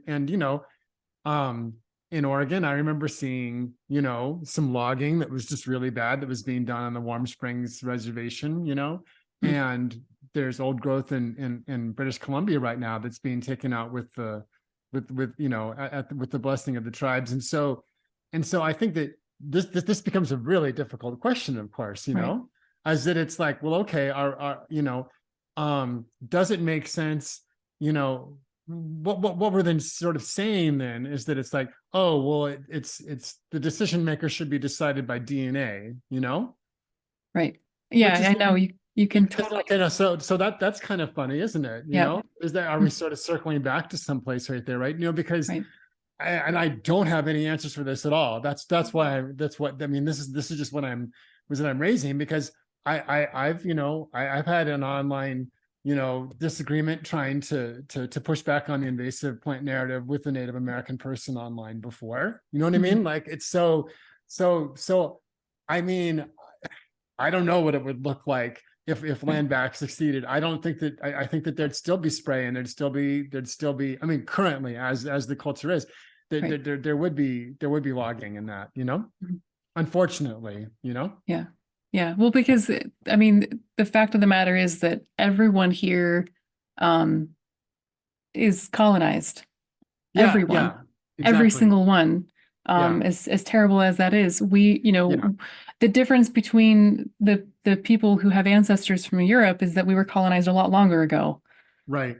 You know, Right. so I think yeah, that's a really good point. And I also, I mean, that this is would be a whole other conversation we don't have time for, but the whole conversation around purity and blood quantum and the Right. issues around that. I mean, and Right. that's, I mean, we know, everyone knows that that's an issue, and we know that it's a product of colonization. Right. Um, but yeah, and so it really is, it's a matter of what is the perspective, what is the vantage point that we're viewing things from, and what is the action that we're going to take, not necessarily not necessarily saying that one particular, you know, group of people has all the answers. I Right. do think that, you know, traditional ecological knowledge informs so many of these topics that we're Absolutely. talking about. Mhm. But I agree, yeah, that's not, like you said, they're not a monolith, and there are lots of different perspectives and opinions and problems within that as well. Yeah, but I think that uh at the root of it, it's like we need to, same thing we've been saying this whole time, right, is really observe where did we go wrong, and what better decisions can we make now? Yeah, yeah. Yeah, because the plants, the invitation to work with plants and have relationships with them is being extended by the plants at all times to Right. all people, to whoever's going to accept that invitation and enter into that relationship. And so that's going to be a mix of people across the board. Mm-hmm. Yeah, and just like we can't say that we can that fortress conservation mentality, apply that to a landscape or to plants or whatever, we can't apply that to people either. Yeah. Right. So, Right. you know, if people do want to think of, you know, settlers and invasive species from a similar mentality, if that's where you're approaching that from, it's like you can't, we're still here participating and consuming and being part of you know, the economic and ecological structures that allow us to live on a daily basis. So we have to integrate. We have to not just ecologically, but socially, right? We have to learn how to coexist, and yeah, we have to rediscover what that looks like. Because if we don't, then it's not like, you know, everybody goes down, the whole system goes down. You know, it's Right. not like one, Mhm. certainly there's disparity, and certain people suffer more than others Absolutely. because of the way that the system is set up. But in the long run, in the big picture, if we don't pull it together and learn how to have these conversations across the board, and honor that everyone deserves to have a place to call home, you know, no matter where their home was in the past, where their ancestors' Mhm. homes were, and um, not go about that through violence. You know, I don't know how, I don't see a path forward for us if we can't figure that out. And again, I think the plants I think the plants have the blueprint for that. They're showing us how you can do that. But because we're imposing our own issues onto them, we're seeing it as a reflection of our own issues. You know, it's exactly, you know, our own problems. Um, Yeah. I think So this concept of home is a really important one, you know, Yeah. and one thing that we say in a phrase we've used in the book is that instead of looking at plants in terms of where they're from, we should look at them in terms of where they're at home, you know? Yeah. And then everything is explained in most cases, actually. It's like, well, that's why this plant is growing here, because it's at home here. It is Mhm. at home at a roadside. It is at home below a dam. It is at home, you know, et cetera, right? Right. And so in a similar way, there's kind of a real way in which we're not looking at ourselves as being home here. We're not treating it like a home should be treated, you know? Right. And I feel like those concepts are related in some way, you know? Yeah, well, doesn't oh gosh, oh, his name is escaping me right now. I have his book on my wall right there, William Cronin. He talks about that in his one essay of like, yeah, you know, and this feeds back right back into the early conservation mentality that urban spaces or conserved spaces we don't actually feel like they're home. We don't Right. feel like we're like Mhm. just residing there, but really home is out in the beautiful landscape, Right. you know, and so we Right. have to preserve that because that's our true home. But no, we're not living Yeah. there. So Yeah. it's that same concept. It's almost like we're in this state of like, yeah, like we feel like we're in this in-between state. We're like, well, eventually Mhm. we'll be able to make it back home. Right. And I know for me personally, like I think that might be a product of being having European ancestor, like not actually having Right. roots in this Mhm. place. You know, my on the one side of my family, my ancestors came here in the right before the immigration reform, so in 1917. It's fairly recently. I don't feel like I've never felt like this is home, but I think that that's not like I live here. Like if we were plants, our roots are in the Yeah. ground, right? Yeah. That is your home. Right. But because we have feet and we can walk around, I think we feel displaced, like, Right. you know, where we have no direction. Yeah. So yeah, that is such an important thing is to cultivate a sense of belonging, and no one's going to feel like they belong if they're not interfacing with the land in a healthy way. It just doesn't happen. And you're totally dissociated and not in touch with any of the sources of your subsistence. Yeah. Yeah. Dissociated indeed. Hmm. Do Yeah. you have any thoughts you wanted to close with? It's been a good conversation. Yeah. Yeah, Hmm. I really appreciate meeting you and getting to talk with you. And sometimes it feels really intimidating to bring some of these things up. You know, sometimes I'm like, wow, I feel like such a soft creature. It's like it feels hard to really speak to it. Like I feel passionate about the Hmm. things I've been seeing. Hmm. Like my background was environmental science, and I was trained, given that language, the invasive language in school. When it was newer in the early 2000s, it's changed a lot in a short period of time. But I remember after just spending time wandering around and being in these places, there was one year before we met the zine and came together where I felt the last threads of believing any of that leave me while I was just out, wandering around and seeing all kinds of different plants from different origins, So yeah, I don't know. It's nice to hear different thoughts reflected from different people, because a part of how I feel about it is I'm not trying to bring animosity or any of those things, just trying to speak to those parts where it's like I don't understand how we move forward from those places either. Yeah. That's why to speak. It's not trying to be animosity or saying I have it figured out or anything. Right. It's just like trying to open the room so that we can be here to figure it out, Totally. Yeah, so many of these things, I mean, I feel like I'm slowly starting to come to understand some of these things deeper and how they interrelate with each other. Yeah. But a lot of these thought processes are like, I have so many more thoughts that are just still in development, you know, No, and I feel like that's a really good place to be. So I feel like, yeah, there's a lot more work to be done with this to like try to dig at the roots of this and understand it. But I'm just really, I know when I heard that you guys were writing a book together, that it was like one little thing on Facebook, I think I saw a mention of it. I got really excited because I feel like there's so many different aspects to this conversation, and I haven't seen anyone pull them all together. Yeah. Like there's this book and there's that book and there's this, you know, and I'm just really excited because it seems like you guys are bringing all of the different threads together, and that really needs to be done to fully shine a light on the situation. Yeah, so yeah, I'm just really happy to have talked with you guys and to be able to have conversations like this. It makes me feel really good to know that like, yeah, because like you're saying,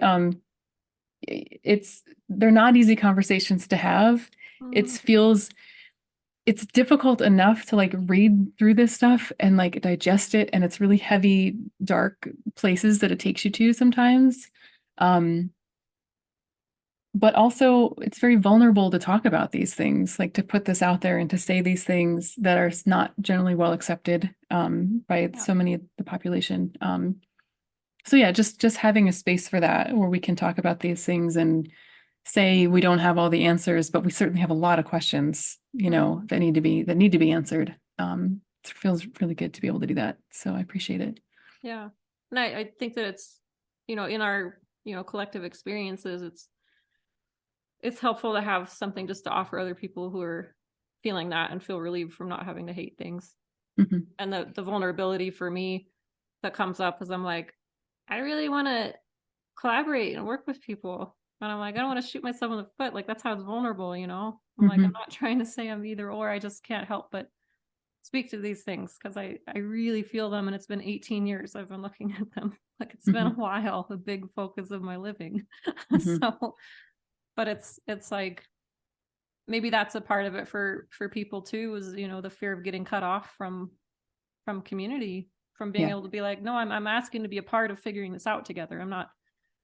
It's not the same as picking teams. I'm not trying to pull it way over here and say I'm here, you know. I'm trying to undo that. you Right. know? Exactly. I want to be here with us, you know. I want to be a part of the conversation and to engage, like to have the access to work with these things, you know.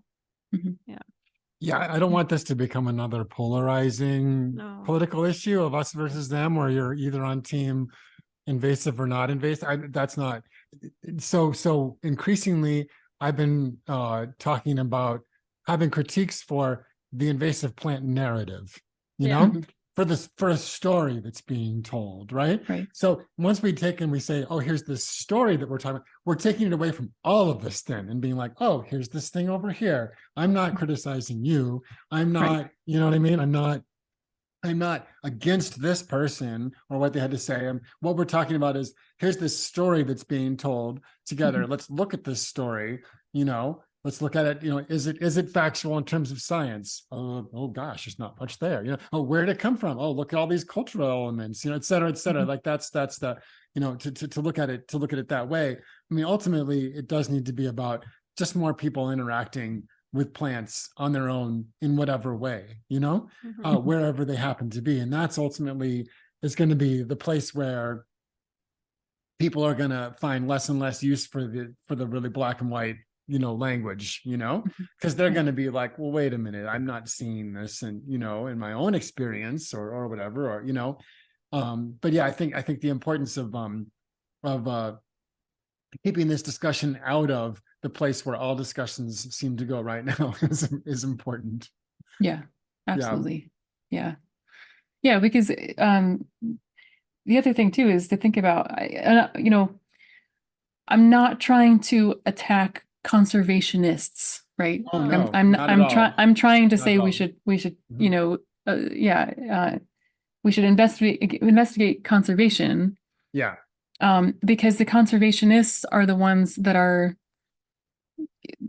doing the work, right? They're trying to do the work. Yeah. So I absolutely agree with you there. Like, I think, yeah, like, just like you said, there's a story being told, and yeah, we need to ask questions about what that story is telling us, and where are some of these myths and legends coming from Right.